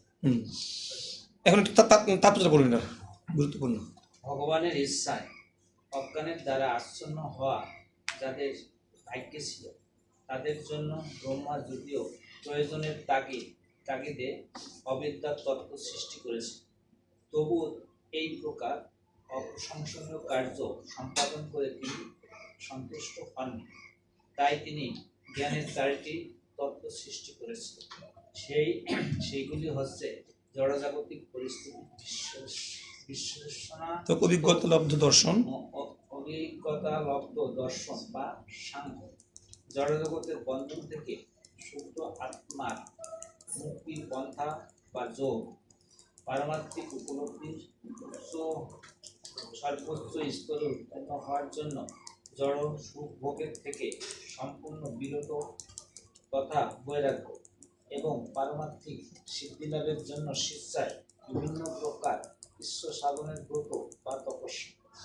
ব্রহ্মা ওকে বাবা, আর লাগবে না। তাহলে এখানে আমরা কি দেখতে পেলাম যে অজ্ঞানতার পরে মানে ব্রহ্মা কি করলেন, জ্ঞানের চারটি স্তর তৈরি করলেন। চারটি স্তর তো একটু ভালো করে মানে একটু দাগিয়ে রাখেন, এটা পড়বেন, এটা খুব গুরুত্বপূর্ণ। একটা কি হচ্ছে সাংখ্য, যোগ, তারপরে কি বৈরাগ্য, এরপর কি তপস্যা, চারটি জ্ঞানের স্তর। অর্থাৎ এগুলো ছাড়া কিন্তু জ্ঞান কি হয় না, পূর্ণতা প্রাপ্ত হয় না। আপনি সাংখ্যযোগ, তার মানে জ্ঞান শুরু হয় কিসের থেকে? জ্ঞান শুরু হয় কি দিয়ে? সাংখ্যযোগ দিয়ে, সাংখ্য দর্শন দিয়ে। সাংখ্য দর্শনটা কি? উপলব্ধি করা। আপনি যতক্ষণ পর্যন্ত এটা জানতেই পারবেন না যে আপনি আত্মা, সে পর্যন্ত আপনার জ্ঞান শুরুই হবে না। বিষয়টা বুঝতে পারছেন?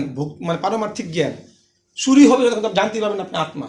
যাদের আত্মজ্ঞান একটু জানা নাই, তাদের জ্ঞানই কি, এটা থেকে শুরুর পর্যায়ে আপনি জানবেন আপনি কি আত্মা। এরপরে হচ্ছে গিয়া যে মানে আত্মা, আপনি বদ্ধ হয়ে আছেন কি মুক্তির, আপনাকে মুক্তি পেতে হবে, তখন হবে যোগের সৃষ্টি হবে। এবং এরপর হবে কি, যোগ করতে লাগবে কি, বৈরাগ্য লাগবে এবং তপস্যা। এগুলো প্রত্যেকটাই এই বিষয়। দেখুন, জ্ঞান, তারপরে যোগ, বৈরাগ্য, তপস্যা, এই প্রত্যেকটা বিষয় যুক্ত আছে কোথায়? ভক্তিতে। মানে বোঝানোর উদ্দেশ্য হচ্ছে প্রত্যেক বিষয় কোথায় আছে। আমরা কিন্তু যত মুক্তির পন্থা দেখব, আলটিমেটলি ভক্তিযোগে যদি যাই আমরা, যে প্রত্যেক মুক্তির পন্থা এই মধ্যে কি আছে, ঢুকানো আছে। স্পষ্টভাবে। কারণ আপনি মানে আত্মা, অনেক ভক্তরা আছে, কয়জন আমাদের আমাদের এই মানে বাংলাদেশের প্রেক্ষাপটে বা আমাদের এই এশীয় মহাদেশের প্রেক্ষাপটে কয়জন ভক্তের মানে মানে জ্ঞান অনেক মানে হাই থাকে, তা তো না। দেখা যাচ্ছে তো প্রত্যেক ভক্ত কিন্তু দেখা যাচ্ছে যে হয়তো অনেক শাস্ত্র ঠিক মতো হয়তো উপলব্ধি করতে পারছে না, কিন্তু তারা কিন্তু ঠিকই কি ভগবানের সেবায় নিজেকে যুক্ত করেছেন। কিভাবে? কারণ ভক্তি করতে করতে সমস্ত কিছু তার মধ্যে কি আছে আস্তে আস্তে কি করে প্রবেশ করে, ভক্তি করতে করতে শুধুমাত্র। শুধু কেউ যদি ভক্তি সেবায় যুক্ত মানে হয়ে যায়, অ্যাকচুয়ালি মানে জ্ঞানের যদি আমরা মানে আরও হায়ার সংজ্ঞাতে যাই, তো জ্ঞানের প্রকৃত সংজ্ঞা হচ্ছে গিয়া মানে নিষ্ঠা সহকারে গুরুদেবের সেবা। কি গুরুদেবের সেবার প্রতি যার প্রীতি আছে তাকেই কি বলে প্রকৃত জ্ঞান। জ্ঞানটা সেটা যার সদ্গুরুদেবের সেবার প্রতি কি আছে, সদ্গুরুদেব সন্তুষ্ট করার পর যার প্রীতি থাকবে, প্রীতি যে কাজ করবে, সেটাই হচ্ছে কি তার প্রকৃত জ্ঞান। প্রকৃতপক্ষে এই মানে মানে এই ভক্তিমূলক জ্ঞানের মাধ্যমে এই সমস্ত প্রকার এই যে চার প্রকার যে এটা অটোমেটিক সেখানে কি আসবে, চলে আসে। পরবর্তী শ্লোক পরে লেখা আছে শেষ না, যে এই মহর্ষিরা ভগবানের মহান ভক্ত হচ্ছে, কেননা পরশ ভগবানের প্রতি ভক্তি ব্যতীত কখনোই কোনো প্রকার পারমার্থিক কার্যকলাপে সাফল্য লাভ করা যায় না। শেষ লাইনটা পরবর্তী শ্লোক। ব্রহ্মা তার পুত্রদের সৃষ্টি করে তাদের বললেন, হে পুত্রগণ, এখন তোমরা প্রজা সৃষ্টি করো। কিন্তু পরমেশ্বর ভগবান বাসুদেবের প্রতি ভক্তি পরায়ণ হওয়ার ফলে মোক্ষ ধর্ম নিষ্ঠ কুমাররা সেই কার্যে তাদের অনিচ্ছা প্রকাশ করলেন। এই এর প্রত্যেক তিন চার শ্লোক আছে, খুব গুরুত্বপূর্ণ আমাদের নিজেদের জন্য, শিক্ষার জন্য। এখানে কি বলা হচ্ছে যে সনত কুমার সৃষ্টি করেছিলেন, উদ্দেশ্য কি ছিল ব্রহ্মার? তারা কি করবে? সন্তান মানে প্রজা সৃষ্টি করবে। কিন্তু তারা কি করলেন? সেখানে অনীহা বা অনিচ্ছা প্রকাশ করলেন। এবং এখানে খুব সুন্দর সিদ্ধান্ত এখানে আমাদের তাৎপর্য আছে, আপনি দেখবেন একটু, যে তার উত্তরে বলা যায় যারা মানে অস্বীকার করলেন, কেন করলেন তার উত্তর দিচ্ছেন মানে পূর্বাদ স্বয়ং, যে যারা বাসুদেব পরায়ণ বা পরশ ভগবানের প্রতি নিষ্ঠা সহকারে ভক্তি পরায়ণ, তাদের অন্য কোনো দায় দায়িত্ব সম্বন্ধে চিন্তা করার কোনো প্রয়োজন নেই। সুতরাং এখানে মানে একটা সিদ্ধান্ত দেওয়া হচ্ছে যে যদিও ব্রহ্মাও ছিলেন কি ভগবত ভক্ত বা পিতা ছিলেন, হ্যাঁ, সেই পিতা আদেশ কি করেছেন? তারা অমান্য করেছেন। অমান্য করলেও সেক্ষেত্রে তারা কি, তারা কিন্তু দোষী হন নাই। কেন? কারণ আপনি একটা কর্তব্য ত্যাগ করবেন, দেখুন একটু বিষয় করে খুব ভালো মতো বোঝার চেষ্টা করুন। একটা কর্তব্য ত্যাগ আপনি কখন করতে পারেন? কর্তব্য কখনো ত্যাগ করা যায় না। প্রথম শর্ত, কর্তব্য আপনি ত্যাগ করতে পারবেন না। আপনি যখন কোনো কর্তব্য ত্যাগ করতে হবে, তখন আপনাকে এর থেকেও উন্নতর কর্তব্য কি করতে সন্ধান করতে হবে। আপনি যদি এর থেকে উন্নত সন্ধান করতে না পারেন, তাহলে আপনি কর্তব্য কখনোই করতে পারবেন না, ত্যাগ করতে পারবেন না। উন্নতর কর্তব্য যখন আপনার কাছে আসবে, তখন আপনি ওই উন্নতর কর্তব্যের স্বার্থে আরেকটা কর্তব্য কি করতে পারবেন? ত্যাগ করতে পারবেন। এছাড়া আপনি কর্তব্য, কারণ কর্তব্য ত্যাগ করা কেন যায় না? কারণ আত্মার ধর্ম কি? সর্বদা কর্মরত থাকা। সুতরাং কর্তব্য আপনাকে কি করতে হবে? করতেই হবে। এখন কর্তব্য ত্যাগ করার ক্ষেত্রে খুব বিচক্ষণ, মানে এই বিষয়গুলো খুবই মানে সেন্সিটিভ ইস্যু। কেননা এগুলো অনেক সময় আমাদের বিচার করতে কি হয়, অনেক কোন কর্তব্যটা ছাড়বো, কোন কর্তব্য আমাদের, বিশেষ করে আমরা যেহেতু গৃহস্থ, আমাদের গৃহস্থ করার ক্ষেত্রে বলছি যে আপনি আত্মীয় সাথে মিশবেন কি মিশবেন না, বন্ধুর সাথে মিশবেন কি, কতটুকু মিশবেন, কতটুকু মিশবেন, অনেক সময় কি এগুলো আমরা বিভ্রান্ত। কিন্তু বিভ্রান্ত হওয়ার সুযোগ নাই যদি আমরা ভালো করে এই তত্ত্বগুলো উপলব্ধি করতে পারি, যে কখন আপনি মিশবেন, কতটুকু মিশবেন, আর কখনই বা আপনি কি মিশবেন না। এগুলো কিন্তু স্পষ্টভাবে কি আমরা এই ভাগবত থেকে কি শিক্ষাগুলো লাভ করতে পারি। পরবর্তীতে আসবে, আমি শ্লোকে আসবে, আমরা শ্লোক কি করবো, আমরা আরো আলোচনা করবো পরবর্তীতে। পরবর্তী শ্লোক। হ্যাঁ, এখন যেটা বললেন যে আমরা কোন কর্তব্য করবো বা কোনটা করবো না, এটা নিয়ে আমি একটা মনে আচ্ছা, উপলব্ধি হিসেবে থাকি, সেটা হচ্ছে প্রায় সময় মানে ধরেন যে বিভিন্ন ফেস্টিভ্যালে আমার ভোগের ঘরে সেবা দিতে হয়, আর ঘরে যে গ্রন্থ ধরা তখন আর কোনো এনার্জি থাকে না। তখন আমি ভাবি আমার কি এটা ভুল হচ্ছে, আমি তো গ্রন্থ ধরতে পারছি না, সামনে পরীক্ষা আছে, আমার প্রশ্ন করতে বা ক্লাসটা করে গেলাম, এটা আমার পড়ার দরকার। তখন আমি আর সেটা মানে পারি না, খুব ক্লান্ত হয়ে যায়। তখন সেই ক্ষেত্রে আমি বুঝতে পারি যে আমার কোনটা করা উচিত। খুব গভীর প্রশ্ন, আমরা এই প্রশ্নের উত্তরে আসবো। আগে 2-3 শ্লোক পড়লে এগুলোর সম্বন্ধে আরো আলোচনা আছে, আমরা পরবর্তীতে আপনার প্রশ্ন উত্তর আসতেছি, আপনার কথাটা নিয়ে আমরা আলোচনা করবো। 6 নম্বর শ্লোক। তাদের পিতার আদেশ পালন করতে অস্বীকার করার ফলে ব্রহ্মার অন্তরে দুর্বিষহ ক্রোধ উৎপন্ন হয়েছিল, যা তিনি তখন সংবরণ করতে চেষ্টা করেছিলেন। দেখেন এইখানে খুব গুরুত্বপূর্ণ বিষয়, এমন না যে ব্রহ্মা কি শান্ত ছিলেন, তারা সন্তান মানে বংশবৃদ্ধি করতে অনীহা প্রকাশ করেছেন, ব্রহ্মরও কিন্তু সাথে সাথে কি ক্রোধ। তো ব্রহ্মা যে ভগবত ভক্ত মহাজন, আবার ওদের পিতা, ক্রোধ উৎপন্ন হয়েছে, আবার সন্তানরাও কি ক্রোধ থেকে কি মুক্তিও প্রাপ্ত হয়েছেন। তো এই যে বিষয়গুলো, এই জন্য এইটাকে বিচার করাটা খুবই কি একটা মানে সেন্সিটিভ এবং খুব গুরুত্বপূর্ণ বিষয়। এবং আপনি পরবর্তী শ্লোকে যান, এই পরের শ্লোকটা পড়েন। যদিও যে তিনি আর ক্রোধ সংগ্রহণ করার চেষ্টা করেছিলেন, তবুও তা তার ভ্রুর মধ্যে থেকে বেরিয়ে এসেছিল এবং তৎক্ষণাৎ নীল লোহিত বর্ণের একটি শিশু উৎপন্ন হয়েছিল। আচ্ছা, মানে এখন দেখবো আমরা যে শিবের মানে শিবের সৃষ্টি হয়েছে ক্রোধ থেকে। ব্রহ্মা যদিও তার ক্রোধ সংবরণ করার চেষ্টা করছে, কিন্তু সর্বশ্রেষ্ঠ জীব হওয়া সত্ত্বেও তিনি তা করতে সক্ষম হন। এখানে মানে এই শ্লোকের মাধ্যমে আমাদের তাৎপর্যের মধ্যে বোঝানো হচ্ছে যে ক্রোধ কতটা কি ভয়ঙ্কর বিষয়। মানে ক্রোধকে সংবরণ করা মানে কি নিজের প্রতি কি লাভ করা, বিজয় লাভ করা। দেখবেন আমরা একটা বাস্তব ব্যাখ্যা দিই। বাস্তব ব্যাখ্যা হচ্ছে কি, কিছু মানুষ আছে দেখবেন আমাদের ভক্তদের ক্ষেত্রে অনেকের কি রাগ আছে, আবার বাইরের লোকেরও ক্ষেত্রে কি অনেক ক্ষেত্রে কি রাগ কম থাকে। কিন্তু তো বিষয় হচ্ছে কি, কিছু মানুষ আছে মিসকা শয়তান বলতে তারা রাগ করে না কেন, নিজের স্বার্থে। হয়তো রাগ করার বিষয় এখানে কোনো একটা বিষয়ে তারা রাগ করতেছে না কেন, হয়তো এখানে নিজের স্বার্থ কি আছে। যারা বুদ্ধিমান তারা বুদ্ধি দিয়ে ডাকে, মানে তারা উন্নতর মানে স্বার্থ মানে রাগ করতেছে না। কিন্তু এখানে বলা হচ্ছে রাগ থেকে মুক্ত কি ব্রহ্মা পর্যন্ত কি হতে পারে না। শিব তো তাণ্ডবটা চালাই, তো রাগ থেকে মুক্ত হওয়ার আমাদের কোনো সুযোগ কিন্তু নাই। কিন্তু কি করতে হয়, রাগকে কি করতে হয়, সংবরণ করতে হয়, দমন করতে হয়। এখানে কিন্তু স্পষ্ট বলা হচ্ছে যে ব্রহ্মাও কিন্তু রাগকে সংবরণ করার কি করেছেন, চেষ্টা করেছে, কিন্তু তার আচরণে প্রকাশ পায় নাই, কিন্তু কি ফেইজে প্রকাশ পাইছে। ফলে এখান থেকে কি হয়েছে, তার ইয়ে থেকে রুদ্রের জন্ম হয়েছে। এবং আমরা মানে এর আগে ক্লাসে তেজবন্ধু বলেছিল এই ক্রোধ নিয়ে বলেছিল যে আসলে যখন ভক্তরা ক্রোধ করে, একটা ভক্তের ক্রোধের সাথে আর একটা সাধারণ ব্যক্তির ক্রোধের পার্থক্য মানে কিভাবে ক্রোধ করা উচিত। আমরা তো অনেক সময় বিভিন্ন ক্ষেত্রে আমাদের গুরুদেবরা তো কী করে ক্রোধ প্রবাদও কী করেছে, ক্রোধ প্রকাশ বিভিন্ন ক্ষেত্রে করেছে। তাহলে মানে এই ক্রোধ আর এই ক্রোধের পার্থক্যটা কি, মানে ভক্তের ক্রোধের সাথে নর্মাল লোকের ক্রোধের পার্থক্যটা কোথায়? ভক্তের ক্রোধটা কৃপা। আচ্ছা, ওকে। জাগতিক মানুষের ক্রোধটা হচ্ছে ধ্বংস, সেবাও হতে পারে। সুন্দর, কৃপা সেবা। আর জাগতিক ক্ষেত্রে ক্রোধটা কি ধ্বংসের কারণ। দেখুন এখানে আরেকটা থিওরি এখানে ছিল, আমাদের বলতে চান ভক্তরা ক্রোধ করে সেটা কিন্তু নিয়ন্ত্রিত ক্রোধ। সেটা কি, সে একটা ভক্তর ক্রোধ সেটা সে কী করতে পারবে, নিয়ন্ত্রণ করতে পারবে। আর অভক্তরা যারা ভক্ত না তারা কিন্তু তাদের ক্রোধটা কি নিয়ন্ত্রিত ক্রোধ, তাদের অনিয়ন্ত্রিত ক্রোধ। আর ভক্তদের কথা যেটা বললো অবশ্যই কি মানে এটা কি সেবা অথবা কি কিংবা কোনো ভক্ত যখন মানে ক্রোধ প্রকাশ করে সেটা ক্রোধ প্রকাশ করে যদি এখন দেখুন আমরা যখন ক্রোধ তখন আমরা ওই ক্রোধ ভালো না, কারণ আমি যখন ক্রোধ প্রকাশ করি আমি তো ভক্তের স্টেজ থেকে ক্রোধ প্রকাশ করি না, আমি ক্রোধ প্রকাশ করি আমার ইন্দ্রিয়ের স্টেজ থেকে, আমার ভোগবাসনের স্টেজ থেকে। সুতরাং ওইটা তো আর ভালো না অবশ্যই। কিন্তু একজন ভক্ত যখন তার ভক্তি স্তর থেকে ক্রোধ প্রকাশ করে সে ক্রোধটা কি অবশ্যই কি 100% কি কৃপা অথবা সেবা। যখন প্রভুপাদ যখন তার কোনো শিষ্যকে বকতেন, কেন বকতেন কেন? তার সেবার মানটাকে কি করার জন্য, উন্নত, তাকে ভক্তিটা আরও ভক্তিমূলক সেবাকে আরও অধিক পরিমাণে। যখন গুরুদেব তার শিষ্যকে বকে, কেন বকে? অধিকার আছে গুরুদেবের বকার, কেন? কারণ সে চায় তার শিষ্য কী করুক, আরও উন্নত করুক।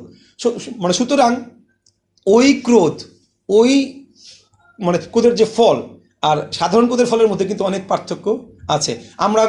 আমরা যারা গৃহস্থ আছি হয়তো ঘরে সংসার অনেক সময় কি আমাদের কি ক্রোধ উৎপন্ন হয়, তো সেই ক্রোধ সবসময় যে ভক্তিমূলক তা কিন্তু আমার মনে করে যে আমার ক্রোধ মানে কি ভক্তি মানে আমার ক্রোধ মানে কি এটা ভক্তি না, এই বিষয়টা এরকম না।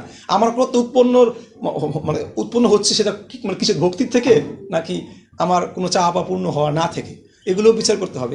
আমরা তিলক বা মালা করতেছি বলে ওই যে আমাদের ক্রোধ সবসময় এরকম হবে তা না। তো এখানে দেখানো হচ্ছে যে এই ক্রোধ আসলে আমাদের কি করা উচিত, ক্রোধ মানেই আপনার হৃদয় কী হবে, দূষিত হবে, 100% হার্ট দূষিত হবে, এবং হৃদয় কলুষতা হলে এটাকে আবার কী করতে হয়, নির্মল করতে হবে। এই জন্য ক্রোধ যতটা সম্ভব কি দমন করার চেষ্টা। এই জন্য দেখবেন আপনি যত আপনার চাওয়া পাওয়ার ক্রোধ নিয়ন্ত্রণ করবেন তত ভক্তিমূলক ক্ষেত্রে আপনি সঠিকভাবে কি ক্রোধকে প্রকাশ করতে পারবেন। মহাপ্রভু কি ক্রোধ ছিল না, কিন্তু উনি ক্রোধ কোথায় প্রকাশ করছিল, কোথায়? যখন উনার প্রত্যেকটা ক্রোধ কিন্তু প্রকাশিত হয়েছে কোথায়, ভক্তদের ভক্তির রক্ষার্থে। এবং দেখবেন শেষ ক্রোধ ছিল যখন হরিনাম সংকীর্তন আন্দোলনে কি বাধাগ্রস্ত হলেন, তখন তিনি পুরো লক্ষ লক্ষ লোক নিয়ে কি করতে গেলেন, ক্রোধ প্রকাশ করতে গিয়েছিলেন। তো এই জন্য ভক্তদের ক্রোধ প্রকাশ, যদি আপনি প্রতিনিয়ত ক্রোধকে নিয়ন্ত্রণ করতে পারেন তাহলে কি দেখবেন যে ভক্তিমূলক সেবা আপনার ক্রোধকে কেউ মানে আপনার ক্রোধের সামনে কেউ টিকতে পারবে না। যখন ভক্তিমূলক সেবার উদ্দেশ্যে আপনি কোনো ক্রোধ প্রকাশ করবেন তখন সেই ক্রোধের সামনে কেউ কি টিকতে, যদি আপনি ক্রোধকে প্রকৃতপক্ষে কি নিয়ন্ত্রণ করতে পারেন, যদি অনেক কঠিন কাজ এটা। হরে কৃষ্ণ, হাতে আপনারা পারবেন, কৃপা করবেন। হরে কৃষ্ণ। পরবর্তী শ্লোক মাতাজি আপনারটা আসতেছে, আপনার বিষয়টা আসতেছে। 8 নম্বর শ্লোক। তার জন্মের পর তিনি ক্রন্দন করতে করতে বলতে লাগলেন, হে বিধাতা, হে জগৎগুরু, দয়া করে আপনি আমার নাম ও স্থান সমূহ নির্দেশ করে দিন। পদ্মজনী ভগবান ব্রহ্মা মৃদু বাক্যের দ্বারা সেই বালকটিকে শান্ত করলেন এবং তার অনুরোধ স্বীকার করে বললেন, ক্রন্দন করো না, তুমি যা চেয়েছ তা আমি অবশ্যই করব। তারপর ব্রহ্মা বললেন, হে সর্বশ্রেষ্ঠ, যেহেতু তুমি উৎকণ্ঠিত হয়ে ক্রন্দন করেছ, তাই প্রজাসমূহ তোমাকে পুত্র নামে অভিহিত করবে। 11 নম্বর শ্লোক। অনুবাদ। হে পুত্র, হৃদয়, ইন্দ্রিয়, প্রাণবায়ু, আকাশ, বায়ু, অগ্নি, জল, পৃথিবী, সূর্য, চন্দ্র ও তপস্যা, এই সমস্ত স্থান আমি পূর্বে তোমার জন্য নির্ধারিত করে রেখেছি। হ্যাঁ, তো কি কি? হৃদয়, ইন্দ্রিয়, মানে এগুলো কার জন্য? রুদ্র, মানে কার জন্য? ক্রোধের জন্য। রুদ্র না, কার জন্য আসলে? ক্রোধের জন্য। মানে ক্রোধ কোথায় উৎপন্ন হয়? হৃদয়ে। তার প্রকাশ কিসের মাধ্যমে হয়? ইন্দ্রিয়ের মাধ্যমে হয়। তো হৃদয়, ইন্দ্রিয়, প্রাণবায়ু। প্রাণবায়ু মানে হচ্ছে কি আমরা শ্বাস প্রশ্বাস নেই। তো দেখবেন যখন ক্রোধ উৎপন্ন হয় শ্বাস প্রশ্বাস কি কমে না বাড়ে? গতি কিন্তু বেড়ে যায়। হ্যাঁ, আকাশ, বায়ু, অগ্নি, জল, পৃথিবী, সূর্য, চন্দ্র, তপস্যা, এই তাৎপর্যে পড়লে বুঝতে পারবেন যে প্রত্যেকটার কিভাবে ক্রোধের প্রকাশ। হ্যাঁ, একাদশ রুদ্র। তো একাদশ ক্রোধ প্রকাশ করে এই স্থানে এগুলো, ঠিক আছে? যেমন আকাশে কি গর্জন হয়, বাতাস কি প্রবলভাবে প্রবাহিত, এগুলো কি ক্রোধের প্রকাশ আর কি বলা হচ্ছে। তো সূর্যের তেজ। তো তপস্যাটাও কি একটা, দেখুন এখানে কিন্তু খুব গুরুত্বপূর্ণ একটা পয়েন্ট, মারাত্মক পয়েন্ট কিন্তু। তপস্যাও কিন্তু কি ক্রোধের একটা স্থান। কোন তপস্যা? নিজের ইন্দ্রিয় তৃপ্তির জন্য যে তপস্যা। অ্যাকচুয়ালি মানে ভক্তিমূলক তপস্যাটা কিন্তু ভিন্ন। তা আমরা অনেক সময় তপস্যা করে আধ্যাত্মিক শক্তি লাভ করতে চাই, কিন্তু ওই তপস্যা থেকেও কি আসে? কি আসে? ক্রোধ। দেখবেন আপনি, এটা মানে পাঠ থেকে শোনা, আমাদের মিত্রকোবা প্রভু কাছ থেকে শুনেছিলাম এরকম, যে আপনি মনে করেন মানে একাদশীর দিন আপনার ক্ষুধা সহ্য হয় না, ধরেন একাদশী রাখছেন, মাথাও কি থাকে? গরম থাকে, তাই না? পেটের ক্ষুধা, মাথাটা কি? তারপর তপস্যাতে কি হচ্ছে? আপনার ক্রোধ উৎপন্ন হচ্ছে। তো তপস্যার তপস্যার কারণ এটা ভাগবত বলে দিচ্ছে, আপনি কি করবেন? ভাগবত বলা আছে তপস্যা রুদ্রের একটা কি স্থান। তো এর জন্য যে তপস্যা, কোন তপস্যা? যে তপস্যা ভগবত ভক্তিতে প্রতিষ্ঠিত হয় না, সেটার থেকে কি হবে? ক্রোধ উৎপন্ন হবে। তারপর যে পরবর্তী আসছে, উদাহরণ দিলাম একটু আগে। না, তপস্যার প্রকৃত সংজ্ঞা কি? তপস্যার সংজ্ঞা হচ্ছে স্বেচ্ছায় কি করা? কষ্টকে স্বীকার করা। আপনি যখন কষ্ট স্বীকার করবেন তখন হৃদয়ে কি আসে? আপনি কষ্ট স্বীকার করতে মানে কি? আপনি ইন্দ্রিয় তৃপ্তি করছেন না। আপনার ইন্দ্রিয় তৃপ্তি করতে চাচ্ছে ওটা কি? আপনি ইচ্ছাকৃত হবে কি আপনি ইন্দ্রিয় তর্পণ থেকে মানে কামকে আপনি সংবরণ করতেছেন। তো কাম দমন হলে কি হয়? কাম এসো ক্রোধ এসো। এটা যুক্তি, সিম্পল যুক্তি। কাম থেকে ক্রোধ পৌঁছে আপনি তপস্যা মানে তো আপনি কামকে নিয়ন্ত্রণ করতেছেন বা আপনি ইন্দ্রিয় বাসনা নিয়ন্ত্রণ করতেছেন। সেখান থেকে কি আসবে? সেটাকে যদি আপনি সঠিক পন্থায় না নেন তাহলে তো ওখান থেকে ক্রোধ উৎপন্ন অবশ্যই হবে। হ্যাঁ, যদি যদি সেই তপস্যা ভগবত ভক্তিতে পর্যবসিত না হয়, তাহলে যদি সেই তপস্যা ভগবানের জন্য না হয়, যেমন আমরা একাদশী করি কেন? শুধু সুস্থ থাকার জন্য কেন করি? ভক্তি লাভ করার জন্য, তাই না? আমাদের তো শুধু সেটাই বলা হচ্ছে যে এই জন্য মানে তপস্যা করার ক্ষেত্রে বিচার করা হচ্ছে সেই তপস্যা আমাকে ভক্তি দান করবে কিনা। আমাদের ছিল প্রভুপাদ তো মানে অনেক জায়গায় বলেছেন এরকম যে আমাদের চাতুর্মাস ব্রত আমরা যদি না পারি আমাদের করার দরকার নেই। আমরা যেন আমরা সেবায় কি অধিক মনোযোগী। যারা পারবেন তারা কি করবেন, না পারলে কি এটা এরকম তো আমাদের চাপা দেয় না, কিন্তু করতেই হবে। কিন্তু অনেক জায়গায় দেখবেন, অনেক অন্যান্য জায়গায় তারা কিন্তু এগুলো কিন্তু কঠোরভাবে পালন করে, খুব স্ট্রিক্ট পালন করে। উদ্দেশ্য কি? উদ্দেশ্য শুধু মানে যদি ভক্তি লাভ করার উদ্দেশ্য নাও, সেখান থেকেও কি হবে। এবং আমরা দেখতে পাই যে আমাদের দুর্বাসা মুনি, উনি তো কি ছিলেন? তপস্বী ছিলেন, মারাত্মক তপস্বী ছিলেন। শুধু কি উনি ছিলেন? কে হিরণ্যকশিপু তপস্যা করে নাই? 36,000 বছর পায়ের এক আঙ্গুল উপর কি ছিলেন? দাঁড়া ছিলেন। তপস্যা তো দ্রুমর্য করেছেন হিরণ্যকশিপু। 36,000 বছর কি বুড়ো আঙ্গুল দাঁড়িয়েছিলেন, কিছুই খান নাই, শুধু কি বায়ু পাতা খাইছে, মানে তো একই তপস্যা কে করেছিলেন? ধ্রুব মহারাজ। তিনি তো 6 মাসে মুক্তি লাভ করেছেন। কেন? তিনি ভগবানকে লাভ করার জন্য করেছিলেন। আর উনি করেছিলেন কার জন্য? তো হিরণ্যকশিপু কোদটা কিরম ছিল? পুরো বিশ্ব কাঁপাই দিয়েছে, সর্বোচ্চ করছিল। হ্যাঁ, রাবণ কিভাবে পুরো তপস্যা করেছিল, কিভাবে করেছিল। তো এগুলো হচ্ছে গিয়ে কি তার প্রকৃষ্ট উদাহরণ। দুর্বাসা মুনি, সেও তো কি ছিল? মুনি ছিল, সেও তো ভগবানের ইচ্ছে। তো আমরা একটু পড়ি, তাহলে বললে বুঝতে পারবো। আমরা একটু ওই যে ক্রোধ কামের এই লাইনটা একটু পড়ি, একটু মাঝখানের দিকে তাৎপর্যের। ক্রোধ কামের পরিণাম, যা হচ্ছে রজগুণের ফল। কাম এবং লোভ যখন অতৃপ্ত হয় তখন ক্রোধের উদয় হয়, যা হচ্ছে বদ্ধজীবের সবচেয়ে বড় শত্রু। হ্যাঁ, কারণ এইসব আল্লাহ না প্রভু, বদ্ধজীব বড় শত্রু। দেখুন এখানে একটা বিষয় খুব গুরুত্বপূর্ণ, যে আমরা গীতাও পড়েছি যে কাম, ক্রোধ এবং লোভ, এই তিনটা কি নরকের দ্বার। কাম, ক্রোধ, লোভ, এই তিনটা কি নরকের দ্বার। দেখুন এই মানে মোহ কিন্তু এর পরের বিষয়। কারণ কাম, ক্রোধ, লোভ যদি আপনি নিয়ন্ত্রণ করতে না পারেন, আপনাকে নরকে নিয়ে যাবে। আর মোহ মানে কি? মোহ মানে আপনাকে আরেকজনের কৃপা লাগবে। যারা মোহগ্রস্ত তাদের কি প্রয়োজন? আরেকজনের কৃপা কি প্রয়োজন। কারণ মোহগ্রস্ত হওয়ার পর আপনি যখন দুঃখে পর্যবেসিত না হবেন, ততক্ষণ পর্যন্ত আপনার কি চেতনার পরিবর্তন হবে না। আপনি নিজের চেষ্টা কখনো এটা করতে পারবেন না। আপনি হয় মোহগ্রস্ত হয়ে আপনি অনেক দুঃখ কষ্ট পাবেন, অথবা কারো কৃপা প্রয়োজন, তখন কি আপনি আপনি চেতন ফিরে পাবেন। কারণ মোহগ্রস্ত হওয়ার পর দুঃখ কষ্ট পেলে তাদের বুঝতে পারবেন যে ভোগ করতে গেলে কি আসবে, দুঃখ আসবে। কিন্তু কাম, ক্রোধ, লোভকে যদি আপনি নিয়ন্ত্রণ করতে না পারেন, তাহলে কি আপনাকে নরকগামী হতে হবে। পরবর্তী অংশ থেকে পড়েন, এখান থেকে পড়েন। ওই যে আমাদের আমরা সেটা এটা বলেছি যে ক্রোধ, আমরা যখন হ্যাঁ প্রভু বলেন,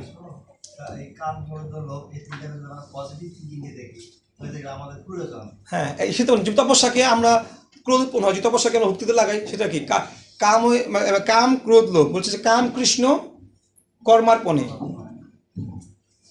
ক্রোধ ভক্ত দেশিজনে, আর লোভ কোথায়? কৃষ্ণ প্রসাদে এবং কৃষ্ণ কথায়। যদি আমরা আমাদের মানে কামটাকে যদি ভগবানের সেবায় যুক্ত করি, তাহলে সেটা তো সেবা হয়ে যাবে। আমরা যদি লোভটাকে যদি ভগবানের প্রসাদে এবং কৃষ্ণ কথায় যাই, সেই লোভ থেকে আমরা কৃষ্ণ প্রেম লাভ হবে।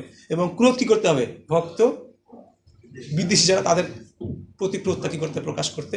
অন্য কোথাও কিন্তু ক্রোধ প্রকাশ করতে কথা বলা হয় না। ক্রোধ থাকবে না তা নয়, ক্রোধ আমাদের মধ্যে থাকবে, কিন্তু নিয়ন্ত্রণ করার ক্ষমতা কি আস্তে আস্তে আমাদের কী করতে হবে। কারো বেশি, কারো কম, এগুলো আস্তে আস্তে কী করা উচিত? বিচার করা উচিত।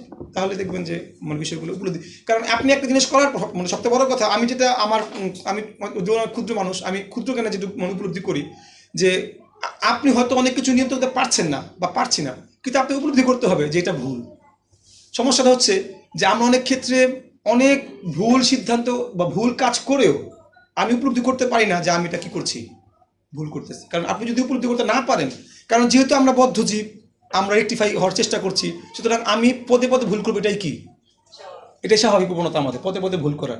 সুতরাং পদে পদে ভুল করব, কিন্তু অ্যাটলিস্ট আমাদের এই লেভেলে এসে ভুলটা যে ভুল, এটাকে কি মেনে নেওয়ার ক্ষমতা কি থাকা উচিত। দেন ভগবানের কৃপাটা কি আপনি আস্তে আস্তে কি প্রত্যেক ভক্তই কিন্তু ভুলকে ভুল স্বীকার করে সেই ভুলটাকে শুধরানোর চেষ্টা করে কি এগিয়ে। যারা আমরা বদ্ধজীব আছে, মুক্তজীবের ক্ষেত্রে কথা আলাদা, মুক্ত বদ্ধজীব যারা, তাদের ক্ষেত্রে আলাদা, কিন্তু যারা আমরা বদ্ধজীব তাদের ক্ষেত্রে কিন্তু এটাই কি সত্য। বলেন হ্যাঁ, কাম কৃষ্ণ কর্মার্পণে, ক্রোধ ভক্ত বিদ্বেষী বা ভক্তদেশী জনে, এবং লোভ কৃষ্ণ প্রসাদ বা কৃষ্ণ এবং কৃষ্ণ কথায় যদি থাকে, তাহলে কি কাম ক্রোধ লোভের সঠিক ব্যবহার কি আমরা। তার মানে এখানেও কিন্তু এটাও সত্য যে আমরা কিন্তু কামনা কথা করতে পারবো না। আপনি কখনো বাসনা শূন্য হতে পারবেন না। বাসনা শূন্য হওয়া এই জগতে, কিন্তু বাসনা কি করতে হবে? আপনাকে আত্ম ইন্দ্রিয় না করে কি করতে হবে? কৃষ্ণ প্রীতি ইন্দ্রিয় করতে হবে। দেশ বাসনাটা কি হবে? চিন্ময় হবে। লোভটাও তখন কি হবে? লোভটা ইন্দ্রিয়ের বিষয় প্রতি না থেকে হবে কি কৃষ্ণ ভক্তিতে বা কৃষ্ণ প্রসাদে, কৃষ্ণ কথায়। খুব গুরুত্বপূর্ণ একটা বিষয় আজকের ক্লাসে শুনতেছিলাম, শ্রবণের গুরুত্ব। যদিও অনেকবার শুনেছি, অনেকভাবে, কিন্তু আজকের আমাদের যে ক্লাস চলছে, পৃথু মহারাজ কি উপদেশ দিচ্ছেন? সনত কুমার, 4 কুমার আছে না, সনত কুমার 4 জন এখন সৃষ্টি, তো সনত যারা সৃষ্টি হলো, তো সনত কুমারই উপদেশ দিচ্ছেন পৃথু মহারাজ। পৃথু মহারাজ যখন রাজ কার্য পরিচালনা করতে করতে উনার মধ্যে উদয় হলো যে উনি ভক্তি জীবন সম্পর্কে কি, ভক্তি জীবনে আসবেন, তখন একজন গুরু ধরতে হবে। তুমি সনৎ কুমারকে কি চুজ করেছেন, তো সনৎ কুমার ওনাকে জ্ঞান দিচ্ছেন। তো সেইখানে শ্রবণের বিষয়টা এত চমৎকারভাবে লেখা আছে যে শ্রবণটা আসলে কতটা, সমস্ত কিছু মূলে যে শ্রবণ, এটা কিন্তু খুব চমৎকারভাবে বিতু মহারাজকে সনৎ কুমার কী করছেন, উপদেশ দিচ্ছেন যে শ্রবণ অ্যাকচুয়ালি দেখুন আমাদের জীবনের সমস্যার মূল কারণ কি, এই শ্রবণহীনতা। এটা মানে ব্যাখ্যা কি মানে আমরা পড়ছিলাম মানে শ্লোকগুলোতে খুব সুন্দরভাবে। তো শ্রবণ ছাড়া কখনোই কি আপনি ভক্তির রস আস্বাদন করতে পারবেন না। ওই যে মাতাজি একটু আগে বলতেছিল যে শ্রবণ করবো নাকি সেবা করব, অবশ্যই কি করতে হবে, ব্যালেন্স করতে হবে। আপনি যখন বুঝবেন যে আমি সেবা করতে করতে বিরক্ত হচ্ছে, তখন কি আপনার কি প্রয়োজন, শ্রবণের প্রয়োজন হবে 100%। কারণ শ্রবণ থেকে আপনি কি পাবেন, শক্তি কোত্থেকে আসবে, শ্রবণ থেকে আসবে। আমরা শ্রবণ কেন করব, সেবা ভালোভাবে করার জন্য। আপনি যখন বুঝবেন যে ভালোভাবে সেবা করতে পারছি না, তখনই আপনার শ্রবণের প্রতি আরও অধিক মনোযোগী হওয়া। আপনার মানে মানে মনে করে একজন ব্যক্তির জীবনে দুইটা কার্য, সেবা আর কি শ্রবণ। এখন আপনি সেবা করতে করতে যখন সেবার প্রতি আপনার অনীহা আসবে, তখনই বুঝতে পারবেন যে আমার কি শ্রবণের ঘাটতি হচ্ছে। আপনার কি করা উচিত, শ্রবণ করা অবশ্যই কর্তব্য। শ্রবণ করতে আমরা শ্রবণ কেন করব, ভগবানের সেবায় যুক্ত হওয়ার জন্য। কিন্তু অ্যাকচুয়ালি তো আমরা জন্মগতভাবে যুক্ত নই। তো সেবা করতে করতে যখন আপনি দোষ দর্শন করা মানে শুরু করবেন, সেবা করতে করতে যখন আপনি বিচার করা শুরু করবেন, যখন সেবা করতে করতে আপনার ভেদ বুদ্ধি আসবে, যখন সেবা করতে করতে আপনার সেবার ফল চাওয়ার বাসনা আসবে, সেগুলো কি কর্মনিষ্ঠা কি হবে, ভক্তি হবে, সেগুলো তো পিওর ভক্তি হবে না। তখন আপনার সেই সেবাকে শুদ্ধ করার জন্য কি করতে হবে, অবশ্যই কি করতে হবে, শ্রবণ করতেই হবে। এছাড়া দ্বিতীয় কোনো পন্থা নাই, দ্বিতীয় কোনো পন্থা কিন্তু শাস্ত্রে দেওয়া নাই কোথাও। আজকেও সেটা পুরোপুরিভাবে কি আমরা আবার পড়ছিলাম যে কোনো মানে সুযোগ নাই আপনি যদি শ্রবণ কীর্তনে নিজেকে যুক্ত না করতে পারেন। যখন দেখবেন সেবা করে আপনার সেবার আনন্দ কি দিন দিন বর্ধিত হচ্ছে। আমরা দেখি যে চতুর্থ পুরুষার্থ কি কি, ধর্ম, অর্থ, কাম, মোক্ষ, কিন্তু মহাপ্রভু চারটাকে কি করেছেন বাদ দিয়ে চতুর্থ পুরুষ মুক্তির যে পঞ্চম মুক্তিকে কি করেছেন, টোটালি কি বাদ দিয়েছেন। হ্যাঁ, পঞ্চম সত্য হচ্ছে কি, কৃষ্ণ প্রেম লাভ করে, যেটা চারটা মুক্তিতে লাভ ঘটে। কিন্তু ওই একটা মুক্তি আছে সেটাতে কি হয় না, এটা মুক্তি বাদ দিতে বলেছেন। এবং ষষ্ঠ পুরুষার্থ হচ্ছে কি, সেবা। এটা হচ্ছে ষষ্ঠ পুরুষার্থ, মানে এর থেকেও কি।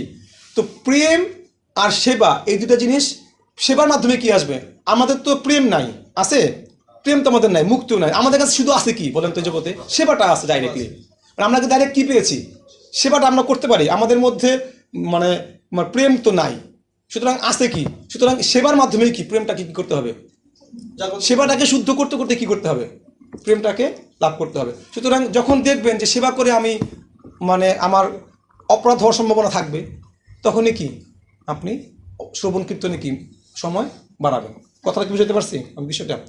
আপনি সেবা করতেছেন, মনে সেবা করতে করতে আনন্দ পাচ্ছেন, ওকে ফাইন, আপনার শ্রবণের ফল আপনি পাচ্ছেন। সেবা করতে করতে যখন আপনার বিরক্তি আসতেছে, সেবা করতে করতে যখন আপনার মানে সেবার মানে বেদ বুদ্ধি আসতেছে বা তুলনা আসতেছে, বা সেবা থেকে কোনো ফলের চাওয়া আসতেছে যে আমার এটা ঘটুক ওটা ঘটুক, হ্যাঁ, তো ওই সমস্ত ক্ষেত্রে আপনার কী করা উচিত, তখন শ্রবণের প্রতি কি মনোযোগী হয়ে সেবাটাকে কী করা উচিত, শুদ্ধভাবে করার চেষ্টা করা উচিত। এটাকে ব্যালেন্স করতে হবে, প্রত্যেককে যার যার নিজের অবস্থান অনুযায়ী। হ্যাঁ, মানে আমরা চেষ্টা করবো যেন আমরা এগুলো সঠিকভাবে করতে পারি। পরবর্তীতে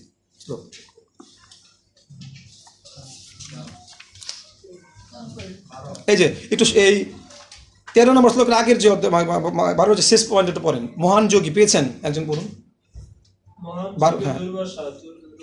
রুদ্রতত্ত্বের প্রভাবে মহারাজ অম্বরীশের সঙ্গে তুলনা করেছিলেন এবং এক ব্রাহ্মণ বালক মহারাজ পরীক্ষিতকে অভিশাপ দিয়ে রুদ্রতত্ত্ব প্রদর্শন করেছিলেন। ভগবত ভক্তিবিহীন ব্যক্তি যখন রুদ্রতত্ত্ব প্রদর্শন করে, তখন সেই ক্ষুদ্র ব্যক্তি তার উচ্চ পদমর্যাদার শিখর থেকে অবহেলিত হয়। হ্যাঁ, বেশ আর করতে হবে না। ভগবত ভক্তিবিহীন কোনো ব্যক্তি যখন রুদ্রতত্ত্ব প্রকাশ করেন, তখন সেই ক্ষুদ্র ব্যক্তি তার কি হয়, এটা হচ্ছে গিয়া মূল বিষয়। হ্যাঁ, তো এই জন্য এবং আপনারা দেখবেন একটা বিষয় দেখেন, নিত্যানন্দ মহাপ্রভু যখন মানে জগায় মাঝে কি করেছিল, সে তখনও কিন্তু সে কি প্রদানিত হয়নি, তখন কিন্তু সে কি প্রেম দিয়ে থাকে। কিন্তু নিত্যানন্দ কিন্তু শিবানন্দ যে নাম ছিল কি, ওই শিবানন্দ স্বামী, তাকে চর মেরেছিলেন, তাই না, আমরা দেখতে পাই, তাকে কিন্তু চর মেরেছিলেন, লাথি মেরেছিলেন, কিন্তু সেটা তো ক্রোধ প্রকাশ ছিল। কিন্তু সেই ক্রোধ কি হয়েছে, তার জন্য কি হয়েছে, যে নিত্যানন্দ প্রভু নিজে মার খেয়েও কি প্রেম দিতে চাচ্ছি, মেরেছিস কলসির কারণ তাই বলে কি প্রেম দেবো না। সেই মার খেয়ে হচ্ছে কিন্তু ক্রোধ প্রকাশ, তার প্রতি তার করুণা প্রদর্শিত হয়েছে, প্রেম প্রদর্শিত হচ্ছে। কিন্তু এই একই নিত্যানন্দ প্রভু আবার শিবানন্দকে কি করেছিল? চর মেরেছিল, লাথি মেরেছিল। কেন? তার ভক্তিকে কি করার জন্য? আরো তাকে পরীক্ষা করার জন্য। যখন দেখুন সেই শিবানন্দ কিন্তু সেবায় ছিল, একটু বিষয়টা বিচার করুন। জগায় মাথায় পাপী, তাকে মারছে, তার ক্রোধ উৎপন্ন হচ্ছে না। শিবানন্দ তিনি কি করতেন? পারাপার করতে কি করতেন? সাহায্য করতেন। যত পারাপার করতেন নদীতে সব কিছু কে অ্যারেঞ্জ করে? শিবানন্দ অ্যারেঞ্জ করতেন। তো পারাপারের সমস্যা হওয়ার কারণে তিনি কি করেছিলেন? নিত্যানন্দ তাকে থাপ্পড় মেরেছিলেন। কিন্তু সেখানেও কিন্তু কি কৃপা, সেখানে কিন্তু নিত্যানন্দ ক্রোধ প্রকাশ করেছিলেন, কিন্তু সেই ক্রোধটা ছিল কি? শিবানন্দের প্রতি কি ছিল? বিশেষ কৃপা ছিল, এবং তার সেবার মানকে আরও কি করেছিল? বর্ধিত করেছিল। শিলির থেকে দেখতে পাই আমরা। সুতরাং এই ক্রোধ প্রকাশ এটা কিন্তু খুবই কি একটা গুরুত্বপূর্ণ বিষয়, যে আমরা কিভাবে, কোথায়, কখন আমরা এই ক্রোধ, যদিও ক্রোধটা আমাদের নিয়ন্ত্রণে থাকে না, যখন ক্রোধ উৎপন্ন হয় তখন আর নিয়ন্ত্রণে কি থাকে না। এই জন্য আমাদের মনশিক্ষা একটা টপিকস আছে, আমাদের পদ্মনেত্র প্রভু অনেক আগে যখন মন্দিরে আসছিল, পাঠ দিচ্ছিল, মনশিক্ষার উপর একটা লেকচার দিয়েছিল, 3-4 দিনের সেমিনার দিয়েছিল। সেখানে ভক্তিনাথ ঠাকুরের একটা ইসেতে ছিল, আমাদের দেখবেন ভক্তি সঞ্চয় এটা আছে, মনশিক্ষা একটা অংশ আছে, সেখানে লেখা আছে। সেখানে একটা লাইন ছিল এরকম যে, আর যখন হৃদয়ে মানে ষড়রিপু আসবে, কাম, ক্রোধ, লোভ, মোহ, মদ, মাৎসর্য, আমাদের তো যখন এগুলো আসবে তখন বলছে যে, আর কিছু না ভাবিয়া বৈষ্ণবেরও নাম লইয়া ফুকারিয়া ডাকু উচ্চরায়। একটা লাইন ছিল এরকম, হ্যাঁ, যে আর কিছু না ভাবে, তোমাকে আর কিছু ভাবার সুযোগ নেই, তোমার ক্রোধ আসতে আসতে, তোমার কাম আসতে আসতে, তোমার ভাবার সুযোগ নেই। তুমি তখন কি করো? জোরে জোরে কি করো? বৈষ্ণবদের চিৎকার করো, করে তাকে প্রার্থনা করো, যে হে রূপ গোস্বামী, হে সনাতন গোস্বামী, তখন মানে ওইটাতে ছিল। তো আমরা দেখতে পাই যে মানে বৈষ্ণবদের স্মরণ করলে এগুলো দ্রুত কি হয়? ভগবান থেকেও দ্রুত কি করে সমাধান দেয় কে? বৈষ্ণবরা। যখন বৈষ্ণবদের স্মরণ করা, এই জন্য রূপ গোস্বামী প্রতিদিন কান্না করতেন। কোথায় যায়? আমাদের শ্রী প্রভুপাদ কই কান্না করতেন? ভগবানের সামনে কান্না করতেন। কোথায়? রূপ গোস্বামী সামনে যা কান্না করতেন, যেন সে মানে ভগবানের মানে কি করে প্রচার করতে, গুরুদেব বাণী প্রচার করতে পারে। একটা ছোট্ট মানে লীলা বলি, আমাদের গুরু মহারাজ আর চারুচন্দ্র প্রভুর, কয়েকদিন আগে শুনলাম পাঠে এটা। গুরু মহারাজ আর চারুচন্দ্র প্রভু হেলিকপ্টারে বাংলাদেশে কোথাও যিনি যাচ্ছে, তো কুমিল্লা যাচ্ছে আর কি, দুর্যোগপূর্ণ আবহাওয়া। তো সেখানে আপনার মানে আবার দুর্যোগপূর্ণ ছিল, যা সবাই ভয় পেয়ে গেছে। তো চারুচন্দ্র বাবু জয় নৃসিংহ শ্রী নৃসিংহ, জয় জয় জয় শ্রী নৃসিংহ পাঠ করছেন একদম আকুলভাবে। আর গুরু মহারাজকে তাকাতে, গুরু মহারাজ নমঃ বিষ্ণু পাদায় কৃষ্ণ পৃষ্ঠায় ভূতলে শ্রীমতে ভক্তি বেদান্ত প্রভুকে স্মরণ করতেছে। তো যখন পরিস্থিতি ঠান্ডা হলো, তখন সংক্ষেপে বলতেছি, তখন মানে চারুচন্দ্র জিজ্ঞেস করছেন, গুরু মহারাজ আমি তো ভগবানকে ডাকতেছিলাম হৃদয় থেকে, মানে একদম বিভূত উদ্ধার ভক্তি, তা আপনি তো প্রভুকে কেন, মানে এই ব্যাখ্যাটা কি? তখন তিনি বলতেছেন, আচ্ছা তুমি যে নৃসিংহদেবকে চিনছো, তোমরা কে চিনাইছে? কে চিনাইলো নাকি? তুমি যে এই মন্ত্রটা বললা, তোমাকে এই মন্ত্রটা বলার শক্তি দিচ্ছে কে? গুরুদেব। সুতরাং আমি ছিলাম পাশ্চাত্যে, ছিলাম মিলেচ্ছদের জগতে, সেইখান থেকে আমাকে এই মানে এই আলো কে দান করেছে? প্রভাত ছাড়া তো আমি আর কখনো পেতাম না। তো এই জন্য আমি কি প্রভাতকে স্মরণ করছিলাম। তখন বলছেন যে ভক্তের মানে ভক্তকে স্মরণ করলে মানে সেটা কি হয়? আমরা কি বলি? কৃষ্ণ করার মধ্যে কি বলি? হে কৃষ্ণ করুণা সিন্ধু। আর বৈষ্ণবের মধ্যে কি বলি? বাঞ্ছা কল্পতরু ভস্য। মন্ত্রটা দেখেন, যদিও কৃষ্ণ করুণা সিন্ধু, কিন্তু বাঞ্ছা পূরণ করে কে? বাঞ্ছা কল্পতরু ভস্য কৃপা সিন্ধু বিবচ। বাঞ্ছা পূরণ করে কে? ভগবান। এই মানে বৈষ্ণব কোন মন্ত্রে আছে এটা, বাঞ্ছা কল্পতরু ভস্য। সুতরাং আমরা যদি বৈষ্ণবদের স্মরণগত বেশি হই, আমাদের লাভটা কি? তাড়াতাড়ি আসবে, বেশি লাভবান হবো। এই জন্য কলিযুগটা অল্প সময়ের যুগ, বুদ্ধিমত্তা দিয়ে কি করা উচিত? বৈষ্ণবদের চরণে কি করা উচিত? স্মরণ করা উচিত। এই জন্য সমস্ত ক্ষেত্রে গুরুদেবকে স্মরণ করাটা কি? এটা আরো কি অধিক কার্যকর। হরে কৃষ্ণ। পরবর্তী শ্লোক। মহান শিব ইতধস পুত্র রেতা ভব কাল বামদেব দুর্গব্রত, এই সবই রুদ্রের নাম। ওকে, পরবর্তী শ্লোক মানে একাদশ রুদ্রের নাম এখানে বলা হচ্ছে। পরবর্তী শ্লোকে তার পত্নীদের নাম বলা হবে। পড়ুন। হে রুদ্র, রুদ্রাণী নামক তোমার একাদশ পত্নীও রয়েছে, এবং তাদের নাম হচ্ছে ধি, নীতি, রসলা, উমা, নিজু, সর্পী, ইলা, অম্বিকা, ইরাবতী, সদা, পরবর্তী শ্লোক। হে প্রিয় কুমার, এখন তুমি তোমার এবং তোমার বিভিন্ন পত্নীদের জন্য এই সমস্ত নাম এবং নির্দিষ্ট স্থান স্বীকার করো। এবং যেহেতু তুমি একজন প্রজাপতি তাই তুমি বহু প্রজা সৃষ্টি করো। তাৎপর্যটা গুরুত্বপূর্ণ। রুদ্রের পিতারূপে ব্রহ্মা তার পুত্রের পত্নীদের তার বসবাসের স্থানসমূহে এবং তার নামসমূহ নির্ধারণ করেছিলেন। ঠিক যেমন পুত্র তার পিতার প্রদত্ত নাম এবং সম্পত্তি গ্রহণ করে, তেমনি পিতা কর্তৃক মনোনীত পত্নীও গ্রহণ করাই স্বাভাবিক। পৃথিবীর জনসংখ্যার বৃদ্ধির এটি সাধারণ উপায়। পক্ষান্তরে আবার কুমারেরা তাদের পিতার প্রস্তাব অস্বীকার করেছিলেন, কেননা তারা বহু সংখ্যক পুত্র সন্তান জন্ম দেওয়ার ব্যাপার থেকে অনেক অনেক উদ্দেশ্য উচ্চতর উদ্দেশ্য সাধনের জন্য পুত্র যেমন পিতার নির্দেশ অস্বীকার করতে পারে, তেমনই পিতাও উচ্চতর উদ্দেশ্য সাধনের জন্য পুত্রদের ভরণ পোষণ করার দায়িত্ব ত্যাগ করতে পারে। এখানেই মানে সিদ্ধান্তটা কিন্তু পুরোপুরি স্পষ্ট ব্যক্ত করেছেন যে কখন একজন পিতা তার পিতার কর্তব্য ত্যাগ করতে পারে, কখন পুত্র কি পিতার মানে পিতৃ কর্তব্য ত্যাগ করতে পারে, সেটা হতে অবশ্যই কি উচ্চতর উদ্দেশ্য সাধনের জন্য। খুবই এই বিষয়টা এত গুরুত্বপূর্ণ, কেননা আমরা যেহেতু বদ্ধজীব, আমরা কিন্তু খুব সহজেই কি মানে বিভ্রান্ত হই, সহজে আমরা পথভ্রষ্ট হই। আমরা উচ্চতর কর্তব্যের জন্য নিম্নতর কর্তব্য ত্যাগ করে আবার কি ওই কর্তব্যে কি হই, যুক্ত হই। বিষয়টা কেন আসতেছে, আমরা হয়তো ত্যাগ প্রথম প্রাথমিকভাবে কি ত্যাগ করতেছি, হয়তো উচ্চতর কোনো একটা কর্তব্য ত্যাগ করলাম আমি, ধরেন আমার পিতার কর্তব্য আমি পুত্রের কর্তব্য ত্যাগ করলাম, কিন্তু ত্যাগ করার পর আমি কিন্তু আবার কি ওই কর্তব্যে কি আমি ভক্তি করার জন্য আমার হয়তো কোনো আত্মীয়কে ত্যাগ করেছি বা কোনো পিতামাতাকে ত্যাগ করলাম ভক্তি করার জন্য, কিন্তু যদি ভক্তি না করি তার ফলটা কি আরো ভয়াবহ হবে। কথা বুঝতে পারছি? ধরেন আপনি ভক্তি করার জন্য পিতামাতাকে ত্যাগ করলেন, কিন্তু আপনি ভক্তির জায়গায় ইন্দ্রিয় তৃপ্তি করতেছেন, তাহলে কি হলো? তখন আপনি থেকে করলে যা ফল পাইতেন তার থেকে অধিক ফল পাবেন কি ওই কর্তব্য ত্যাগ করে সেই কাজটা করার জন্য। এর জন্য দেখবেন ভক্তি বিজয় ভাগবত স্বামী মহারাজ তার একটা লেকচারে কিছুদিন আগে খুব ইসকনের এই বিষয়টা না খুব মানে কথা হচ্ছিল যে পিতামাতার দেখভাল মানে সন্তানেরা করে না, মানে মানে মানে ভক্ত তার ত্যাগ করে। এটা নিয়ে কিন্তু ভক্তি বিজয় ভাগবত স্বামী খুব চমৎকার একটা 6 মিনিটের লেকচার আছে, এখানে দেখবেন, পুরোপুরি ভুলে গেছি আমি। তো দৃষ্টির এরকম যে পিতামাতা আমার কি জন্ম দাতা, শুধু পিতামাতার কথা বলা হয়নি, ভাই বোনের কথা বলছে উনি, সাথে ভাই বোনের কথা উল্লেখ করেছে যে ভাই বোনকেও যদি আপনার ভক্ত না হয় তাও তাদের কি করা উচিত, দেখভাল করা কর্তব্য।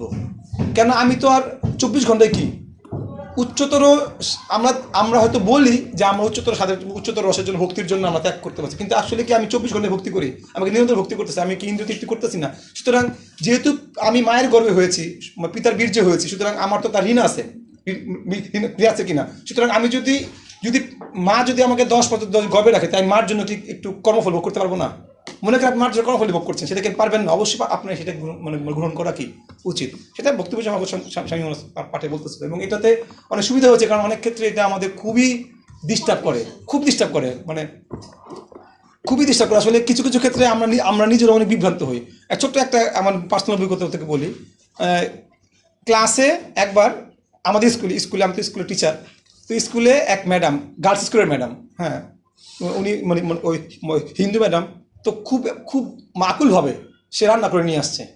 স্যার আমি কিন্তু একদম নিরামিষ চুলাতে একদম সব কিছু ধুয়ে রান্না করে নিয়ে আসছি, স্যার একটু খান স্যার, আপনার জন্য শুধু আমি কাজটা করছি। এমন হিসেবে বলছে কিছু করতে আমার মাথা কাজই করতেছে যে কী করবে, তো আমি যদি না করার মতো সে কী হবে, তার হৃদয়ে কি কষ্ট লাগবে, কারণ সে আমাকে খুব শ্রদ্ধা করে, খুব ভালো জানে। এখন এই যে বিষয়গুলো, এইটা মাঝে মাঝে এমন তৈরি হয় যেগুলো আমাদের হ্যান্ডেল করতে খুব কী হয়, খুব বেগ পেতে হয়। হ্যাঁ, কারণ ওই ম্যাডামটা অন্য স্কুলের ম্যাডাম, হিন্দু ম্যাডাম, ঠিক আছে, এর আগে একটা ট্রেনিং করেছিলাম, সেখানে একটা গীতা জয়ন্তী করেছিলাম, তো খুব সন্তুষ্ট ছিল এবং খুব কেন সে নিয়ে আসে, তাকে বুঝাতে আমি কী বুঝে বুঝাম, যদি আমি খাই নাই, কারণ যেহেতু মানে সে ভক্তিও করে না, চুলা শুদ্ধ না সেটা সে ভক্তি করে না, কিন্তু বহু কষ্টে যদিও, কিন্তু আমি বুঝতে পেরেছি এটা করার পর সে কী পেয়েছে, কষ্ট পেয়েছে। পরবর্তীতে সে আমার সাথে কি আগের যে একটা ভাব ছিল সেটা কি তার নষ্ট হয়েছে। এখন আমি নিজেও এটা নিয়ে বিভ্রান্ত যে আসলে এই সমস্ত ক্ষেত্রে কীভাবে এটাকে নিয়ন্ত্রণ তবে তো মানে পরবর্তী চিন্তা করলে কিছু কিছু ক্ষেত্রে এরকম হবেই, কিছু করার নাই। কিছু কিছু আর নয়তো প্রবাদও করতেন, মানে আমাদের ছিল প্রবাদ নীতি চেঞ্জ করতে পারতেন। যখন প্রবাদকে তার শিষ্যরা বললো যে না তুমি আপনি প্রবাদ আপনি একটা নিয়ম শুধু একটু কাটেল করেন, একটু একটু মানে কনসাইজ করেন, কি যে আমিষ আহারটা একটু কি ছোট করে দেন, এটা একটু তাহলে দেখবে আপনার কত শিষ্য হয়ে গেছে। তখন প্রবাদ আমি এখানে শিষ্য করতে আসি নাই, আমার কাজ কি এখানে কি করা, আমার কাজ হচ্ছে এখানে শাস্ত্রের সঠিক সিদ্ধান্ত জ্ঞানটা দান করা। ঠিক এরকম ক্ষেত্রে এরকম সিচুয়েশনে পড়ে গেলে তখন কিন্তু আপনাকে একটু কঠোর, আপনাকে একটু ব্যালেন্স করতে হবে। এমন না যে আপনার উদ্দেশ্য কিন্তু কারো মন রক্ষা করা নয়, উদ্দেশ্য কি শাস্ত্রের সঠিক নীতিটা কি করা। হ্যাঁ, আমাদের উদ্দেশ্য ইচ্ছাকৃতভাবে কাউকে আঘাত, যতটুকু সম্ভব আঘাত কষ্ট পাওয়া থেকে বিরত থাকার চেষ্টা করা সর্বোচ্চভাবে করা উচিত। তারপর না পারলে পেয়ে গেলে করার তো আর কিছু নাই, কারণ বিষয়টা হচ্ছে এরকম। তো এইগুলো বাস্তব অভিজ্ঞতা থেকে আমরা মানে ফিল করি যে অনেক ক্ষেত্রে এই পিতামাতার বিষয়টা আরও ভয়ঙ্কর। এই পিতামাতার এই বিষয়টা থেকে অনেক গ্রাম, অনেক ক্ষেত্রে এখনও দেখবেন অনেক জায়গায় কি ডাইরেক্টলি বলে, এখনও বলে মানুষ, কারণ এটা আমাদের আচরণের দ্বারা কি আমরা এটা অনেক ক্ষেত্রে প্রতিষ্ঠিত করে ফেলেছি। কিছু কিছু ক্ষেত্রে কর্মফল কি আপনার মায়ের জন্য আপনি আপনার কর্মফল নেওয়া একটু হলেও কি পিতামাতার জন্য কি নেওয়া উচিত, ভাই বোনের জন্য নেওয়া উচিত। বক্তব্য মতো বলছে ভাই বোনের জন্য কি তোমার কোনো তোমার ভাইয়ের বিয়া, ভাই ভক্ত না বোনের বিয়া, টাকা দাও, সেখানে টাকা দেওয়া উচিত, যদিও সেটা টাকা দেবে ভাবে হবে, তাও তোমার কি করা উচিত, কারণ তোমার এটা সম্পর্ক, তোমার একটা এখানে দায়বদ্ধতা আছে, তুমি তো কত কাজে ভক্তি করতেছো না। লেকচারটা এখন ছিল তো এটা বলা হচ্ছে যে উচ্চতর কর্তব্য এটা বিচার করাটা কি অনেক কঠিন বিষয়। এই জন্য দেখবেন যে মানে কি ব্রহ্মচারী কি গৃহস্থ কমিটমেন্টের পর যদি আমরা সেটা রক্ষা না করি তার ফলাফলটা কি হয়, খুব বেশিভাবে আসে। কিন্তু এমন আছে যেমন ধরুন অনেকে নিরামিষ খায় কিন্তু আমাদের ইউজ করে না, কিন্তু সে যদি দুধ জ্বালাই দেয় যে আপনাকে কিছু একটা পেয়ে যেতে, আপনি তো দুধ জাল খানি, মিষ্টি খান না বাইরের, দই খান না, সেই তো দুধ জাতীয় জিনিসের এখানেও সাইন্টিফিক ব্যাখ্যা আছে। নাম উঠে বলবেন যে দুধ জাতীয় জিনিস কিন্তু মিষ্টি মিষ্টি বাড়িতে খাওয়া যায়। কেন খাওয়া যায়? কারণ দুধ জিনিসটাই একটা পবিত্র বস্তু, এটার সাথে কোনো ভেজাল মিশলে সেটা কি হবে, নষ্ট হয়ে যাবে। দুধ থেকে আপনি আর কিছু করতে পারবেন না। এই জন্য এটা কি পায়েস এখন মানে এটা যদি হয় এরকম তাহলে হয়তো মানে এটা আসলে অনেকে খায় অনেকে খায় না। আপনি কোন মনোভাব নিয়ে খাচ্ছেন এটা বিষয়। আপনি কি দুধ খাওয়ার প্রতি প্রীতি নিয়ে খাচ্ছেন নাকি ভক্তি সন্তুষ্ট করার জন্য একটু গ্রহণ করতেছেন, সেটা কি। আমি একটা ছোট্ট একটা বলতে আমার আমাকে যে গাইড করে প্রভু, তো তার সাথে একবার আমি গেলাম এক মন্ত্রীর বাসায়। মন্ত্রী নাকি ঢাকার জেলার ছিল আর কি, পৌষাত মুসলিম, অনেক ভালো খাতির, পৌষাতে তো সেই খাতির।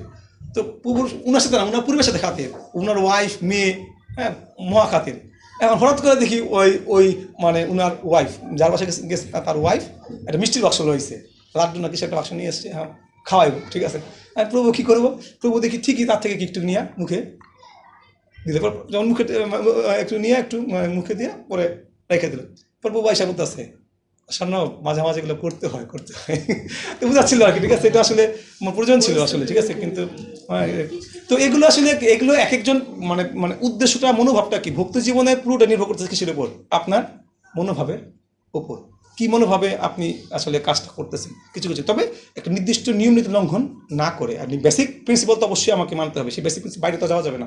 ওই প্রিন্সিপালের মধ্যে থেকে কিছু নিয়ম নীতির কি আপনি এদিক সেদিক করতে পারেন আপনার সিচুয়েশন অনুযায়ী। পরবর্তী সবচেয়ে শক্তিশালী রুদ্র, যার দেহের বর্ণ নীল ও লাল রঙের মিশ্রণ, তিনি তারই মতো আকৃতি, শক্তি ও উগ্র স্বভাব সম্পন্ন বহু সন্তান সন্ততি সৃষ্টি করেছেন। কত পুরোপুরি ভাই 16 রুদ্র থেকে সৃষ্ট তার অসংখ্য পুত্র এবং পুত্রগণ সমবেত হয়ে জগৎ গ্রাস করতে উদ্যত হয়েছে। তখন প্রজাপতি ব্রহ্মা সেই পরিস্থিতি দর্শন করে ভয়ভীত হয়েছে। আচ্ছা, তার তাৎপর্য বলুন, খুব গুরুত্বপূর্ণ এটা। রুদ্রের অবতার, রুদ্রের সন্তান সন্ততিরা ব্রহ্মাণ্ডের কার্যপালনের ব্যাপারে এতই ভয়ঙ্কর হয়ে উঠেছিল যে প্রজাপতি ব্রহ্মা পর্যন্ত তাদের ভয়ে ভীত হয়েছে। রুদ্রের তথাকথিত ভক্ত বা অনুগামীরাও ভয়ঙ্কর, এমনকি তারা কখনো কখনো স্বয়ং রুদ্রের পক্ষেও ভয়াবহ হয়। রুদ্রের বংশধরেরা কখনো কখনো রুদ্রের কৃপা লাভ করে রুদ্রকে হত্যা করার পরিকল্পনা করে। সেটি হচ্ছে তার ভক্তদের স্বভাব। স্বভাব খুব গুরুত্বপূর্ণ এখানে, মানে এটা হচ্ছে মানে শিবের ভক্ত যারা, মানে যারা শিবের ভক্ত, মানে অবিধিপূর্বকম, আমরা আসলে কি আমরা অবিধিপূর্বক ভজনা যারা করে তারা মানে তাদের ক্ষেত্রে কিন্তু এই ধরনের সমস্যাগুলো কি হবে, হ্যাঁ হবে, কারণ সেই ক্ষেত্রে তারা মানে যাকে আরাধনা করবে তাকেও কি তারা মানবে না এক সময়, যখন তারা শক্তিপ্রাপ্ত হবে। এটাই হচ্ছে গিয়া ক্রোধের প্রকাশ, মানে এটা বলার উদ্দেশ্য হচ্ছে গিয়া ক্রোধের যে পরিণামটা কি, ক্রোধের পরিণাম হচ্ছে গিয়া আপনি আরাধনা করছেন, তার থেকে শক্তি পেয়েছেন, তাকেই কি আপনি এক সময় কি মারার চেষ্টা করবেন। এটা হচ্ছে ক্রোধের কি ভয়ঙ্কর পরিণাম। যেহেতু রুদ্র ক্রোধের প্রকাশ ছিলেন, তো যারা তার ডাইরেক্ট শিষ্য, মানে যারা ফিলোসফি না বুঝে তাদের ক্ষেত্রে কিন্তু এই ধরনের সম্ভাবনা কি বহু আছে, এরকম দেখতে শাস্ত্র থেকে দেখতে পাই আমরা। পরবর্তী শ্লোক। ব্রহ্মা ব্রহ্মকে বললেন, এইসব শ্রেষ্ঠ, এই প্রকার পূজা সৃষ্টি করার কোনো প্রয়োজন নেই। তারা তাদের চক্ষু নির্গত প্রজ্বলিত অগ্নির দ্বারা দিক সমূহ ধ্বংস করতে শুরু করেছে এবং তারা আমাকে পর্যন্ত আক্রমণ করেছে। 18 নম্বর শ্লোক একটু টেনে পড়ে যান। তুমি তপস্যার অনুষ্ঠান করো, যা নিখিল জীবের পক্ষে মঙ্গলকর এবং যা তোমারও সর্বাঙ্গীন কল্যাণ সাধন করে। তপস্যার প্রভাবে পূর্ব কল্পের মতো তুমি এই বিশ্ব সৃষ্টি করতে পারো। 19 আমরা বুঝতে পারছি তো, রুদ্র সন্তান সৃষ্টি করলেন, সেগুলো কি সমাজে অনাচার তৈরি করলো, মানে বিষয়টা হচ্ছে এটা। আছে অনেক কিছু আছে, যারা তৈরি হচ্ছে তাদেরকে ধ্বংস করতে আসতেছে, রুদ্রকে ব্রহ্মাকে মারতে আসতেছিল, ঠিক আছে। মানে কেন, মানে আসলে এগুলো তো আত্মা না, এগুলো কোন আত্মা ভোগ করা, যারা ভোগ বাসনা হয়েছিল। তো এখন বিষয় হচ্ছে গিয়া দেখুন ব্যালেন্সিং এর যে বিষয়টা, মানে এখানে আবার শিখানো হবে আস্তে আস্তে ব্যালেন্সিং কিভাবে করতে কাকে। এখন দেখুন এখানে আত্মা যখন মানে পতিত হয়, এক এক আত্মার তো এক এক বাসনা, তাই না, আত্মা অনেক আত্মা পতিত হচ্ছে না। তো এখন এই যে রুদ্র যখন তৈরি করলেন, তখন সে তার মতো চেতনা মানে তার ক্রোধ থেকে, যেহেতু ক্রোধ থেকে উৎপন্ন, ওরকম আত্মাগুলো কি সে নিয়ে আসতেছে, কারণ সে তখন এরপর সে তপস্যা শুরু করবে, তখন সে নির্মল হবে। তো এটাই বলার উদ্দেশ্য যে আসলে মানে তখন তপস্যা করে সে নির্মল আত্মা কি করবে, আস্তে আস্তে কম অপেক্ষাকৃত কম যারা, তাদেরকে কি নিয়ে আসে এটা ব্যালেন্স করার চেষ্টা করবে, সেটাই পরবর্তী বলবে। হ্যাঁ, তপস্যা দ্বারাই কেবল পরমেশ্বর ভগবানের সমীপবর্তী হওয়া যায়, যিনি সকলের হৃদয়ে বিরাজমান হওয়ার সত্ত্বেও ইন্দ্রিয়ের উপলব্ধির অতীত। হ্যাঁ, একটু তাৎপর্য বলুন, এই তাৎপর্য গুরুত্বপূর্ণ। পরমেশ্বর ভগবানের অনুগ্রহ লাভের জন্য যে তপস্যা করার প্রয়োজন, সেই দৃষ্টান্ত ব্রহ্মা তার পুত্র এবং অনুগামীদের কাছ থেকে তুলে ধরার জন্য তিনি রুদ্রকে তপস্যা করতে উপদেশ দিয়েছিলেন।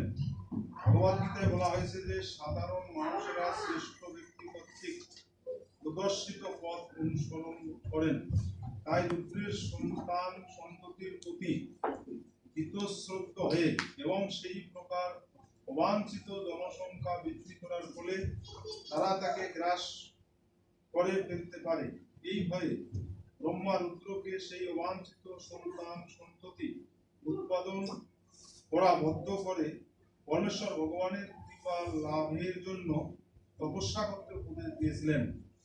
তাই আমরা ছবিতে দেখতে পাই যে রুদ্র সবসময় ভগবানের কৃপা লাভের জন্য ধ্যানস্থ হয়ে বসে আছেন। পরোক্ষভাবে রুদ্রের পুত্র এবং অনুগামীদের উপদেশ দেওয়া হয়েছে যে যতক্ষণ ব্রহ্মার শান্তিপূর্ণ সৃষ্টি কার্য চলতে থাকে, ততক্ষণ তারা যেন রুদ্র তত্ত্বের অনুসরণ করে সংহার কার্য বন্ধ রাখে।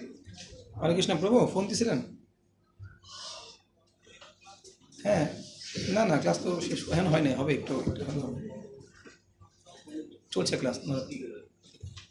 আচ্ছা আচ্ছা, তো দেখুন এখানে যেটা একটা গুরুত্বপূর্ণ শিক্ষা, তো রুদ্র যখন সন্তান উৎপাদন করলেন তখন কি হলো, সংহার তৈরি হইলো, একদম বিভীষিকা তৈরি হইলো। এরপরে ব্রহ্মা কি পরামর্শ দিলেন, তুমি কি করো, তপস্যা করে অনুগ্রহ কৃপা লাভ করো, তারপর কি সন্তান আবার বংশবৃদ্ধি করো। তো এটা তো শুধু রুদ্রের ক্ষেত্রে দেখতেছি আমরা, ভগবান রুদ্র। তাহলে এই জগতে এই যে বিশৃঙ্খলা হচ্ছে এত, তার মূল কারণ কি, মূল কারণ কি?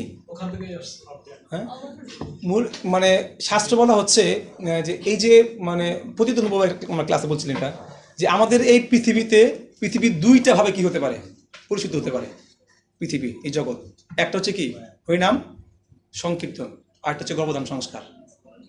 মানে ভগবত কৃপা, গর্ভধান সংস্কার অর্থাৎ ভগবত কৃপার মাধ্যমে কি এই জগতে সন্তান নিয়ে আসে। কারণ এই ব্যতীত যত সন্তান হবে সেটা কি করবে, নিজেকে ধ্বংস করবে, আরেকজনকে কি করবে। যেটা রুদ্রের ক্ষেত্রে দেখতে স্বয়ং ভগবান ভাগবত থেকে দেখা যাচ্ছে, রুদ্রের সন্তান যিনি মানে ভগবানের কৃপা লাভ করার আগে কি করেছিলেন, বংশবৃদ্ধি করেছে, সেই সন্তান কি পুরো পুরো পুরো জগৎ কি করেছিল, ত্রাস করে রেখেছিল।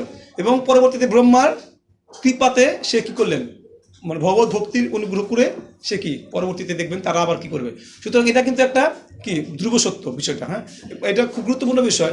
এই জন্য এই সমাজে মানে এবং মানে এই বিষয়টা কিন্তু অত্যন্ত গুরুত্বপূর্ণ একটা বিষয়, মানে এই গর্ভধান সংস্কারটা। এখানে এর একটা প্রচ্ছন্ন প্রভাব কি আমরা দেখতে পাচ্ছি। স্বয়ং রুদ্র কি করেছিলেন, ভগবান অনুগ্রহ লাভ করার পরে তিনি কি করেছিলেন, এই কার্যটা পুনরায় আবার শুরু করেছিলেন। পরবর্তী শ্লোক শেষ করতে হবে। এই জন্য তো এত শান্তি জগতে, কেন এতগুলো কর্ম কেন? হ্যাঁ, শ্রীমতী বললেন এইভাবে ব্রহ্মা কর্তৃক আদিষ্ট হয়ে রুদ্র তার বেদপতি ব্রহ্মাকে প্রদীক্ষিত করে তার নির্দেশ অনুসারে তপস্যা করার জন্য বনে প্রবেশ করলেন। তো প্রভু বলতেছিল যে মানে ভক্ত কি মানে হলে সম্ভব, অভক্তদের ক্ষেত্রে তো আমরা চিন্তাই করতে পারি না। আর ভক্ত হলেও যে সম্ভব তাও কি নিশ্চয়তা, কোনো নিশ্চয়তা নাই। ভক্ত হলেও যে সম্ভব, বিষয়টা এতটাই জটিল। এজন্য মানে কৃপা প্রার্থনাটা খুবই গুরুত্বপূর্ণ এবং এটার জন্য অত্যন্ত সেন্সিটিভলি কি আমাদের বিষয়টাগুলো ডিল করা দরকার। কারণ ভক্ত করে সন্তানরাও কি অনেক সময় কি হয়, ভক্ত সন্তানরাও কি ভক্তি জীবন করতে চায় না। আচ্ছা, তা আমরা আজকে এখানে 20 পর্যন্ত শেষ করবো, বাকি ক্লাসে করবো, কারণ আর শেষ করা সম্ভব হবে না আসলে। আমাদের যদি পুরো আগামী ক্লাসে পুরো চেষ্টা করবো পুরো শেষ করে দেওয়ার, তারপরেই ঠিক আছে। তো আমি আপনাদেরকে অনুরোধ করব যে এই পর্যন্ত পড়ে আসবেন ভালো করে, আর যদি সম্ভব হয় পুরো চ্যাপ্টারটাই কি পড়ে ফেলবেন, তাহলে আসেন শেষ হয়ে যাবে ক্লাস ভাই, শেষ হয়ে। আর যে বিশেষ করে 2টা বিষয় ছিল এখানে, 2টা বিষয় অবশ্যই শিখবেন। একটা হচ্ছে গিয়ে অজ্ঞানতার 5টি কারণ, আর জ্ঞানের 4টি স্তর। এই বিষয়গুলো অবশ্যই কি একটু পড়ে আসবেন এবং একটু চিন্তা করবেন আচ্ছা কীভাবে এটা আমাদের মধ্যে কাজ করে। কারণ এগুলো প্র্যাকটিক্যাল মানে উপলব্ধি। হ্যাঁ, যে আপনি যখন কোনো অজ্ঞানতা বশত কাজ করেন বা যখন ভয় পান, আসলে করতে শুরু হয়েছে, কীভাবে শুরু হয়েছে, এগুলো একটু বিচার করবেন। দেখবেন যে অ্যাকচুয়ালি এই যে আমরা বর্তমান সময়ে কিন্তু অনেক ভীত ছিলাম। ভীত হওয়া মানেই কি, মৃত্যু ভয় মানেই কি, আমার মধ্যে কি অজ্ঞানতা আছে। হ্যাঁ, ভয় মানে কি আছে। এই জন্য এই মানে শাস্ত্র বলা হচ্ছে যে সন্ন্যাসীর প্রথম গুণ কি, অভয়ম। মানে সে কী হবে, ভয় থেকে কী হবে, মুক্ত হবে। এগুলো মানে খুবই মানে সম্পর্কিত, এগুলো আমাদেরকে উপলব্ধি করা উচিত। জয় শ্রীকৃষ্ণ চৈতন্য প্রভু নিত্যানন্দ শ্রী অদ্বৈত গদাধর শিবাসাদি গৌর ভক্তবৃন্দ। হরে কৃষ্ণ কৃষ্ণ কৃষ্ণ হরে হরে, হরে রাম রাম রাম হরে হরে। জয় শ্রী গুরুপাদ কি জয়, গুরু মহারাজ কি জয়, ভক্তি ক্লাস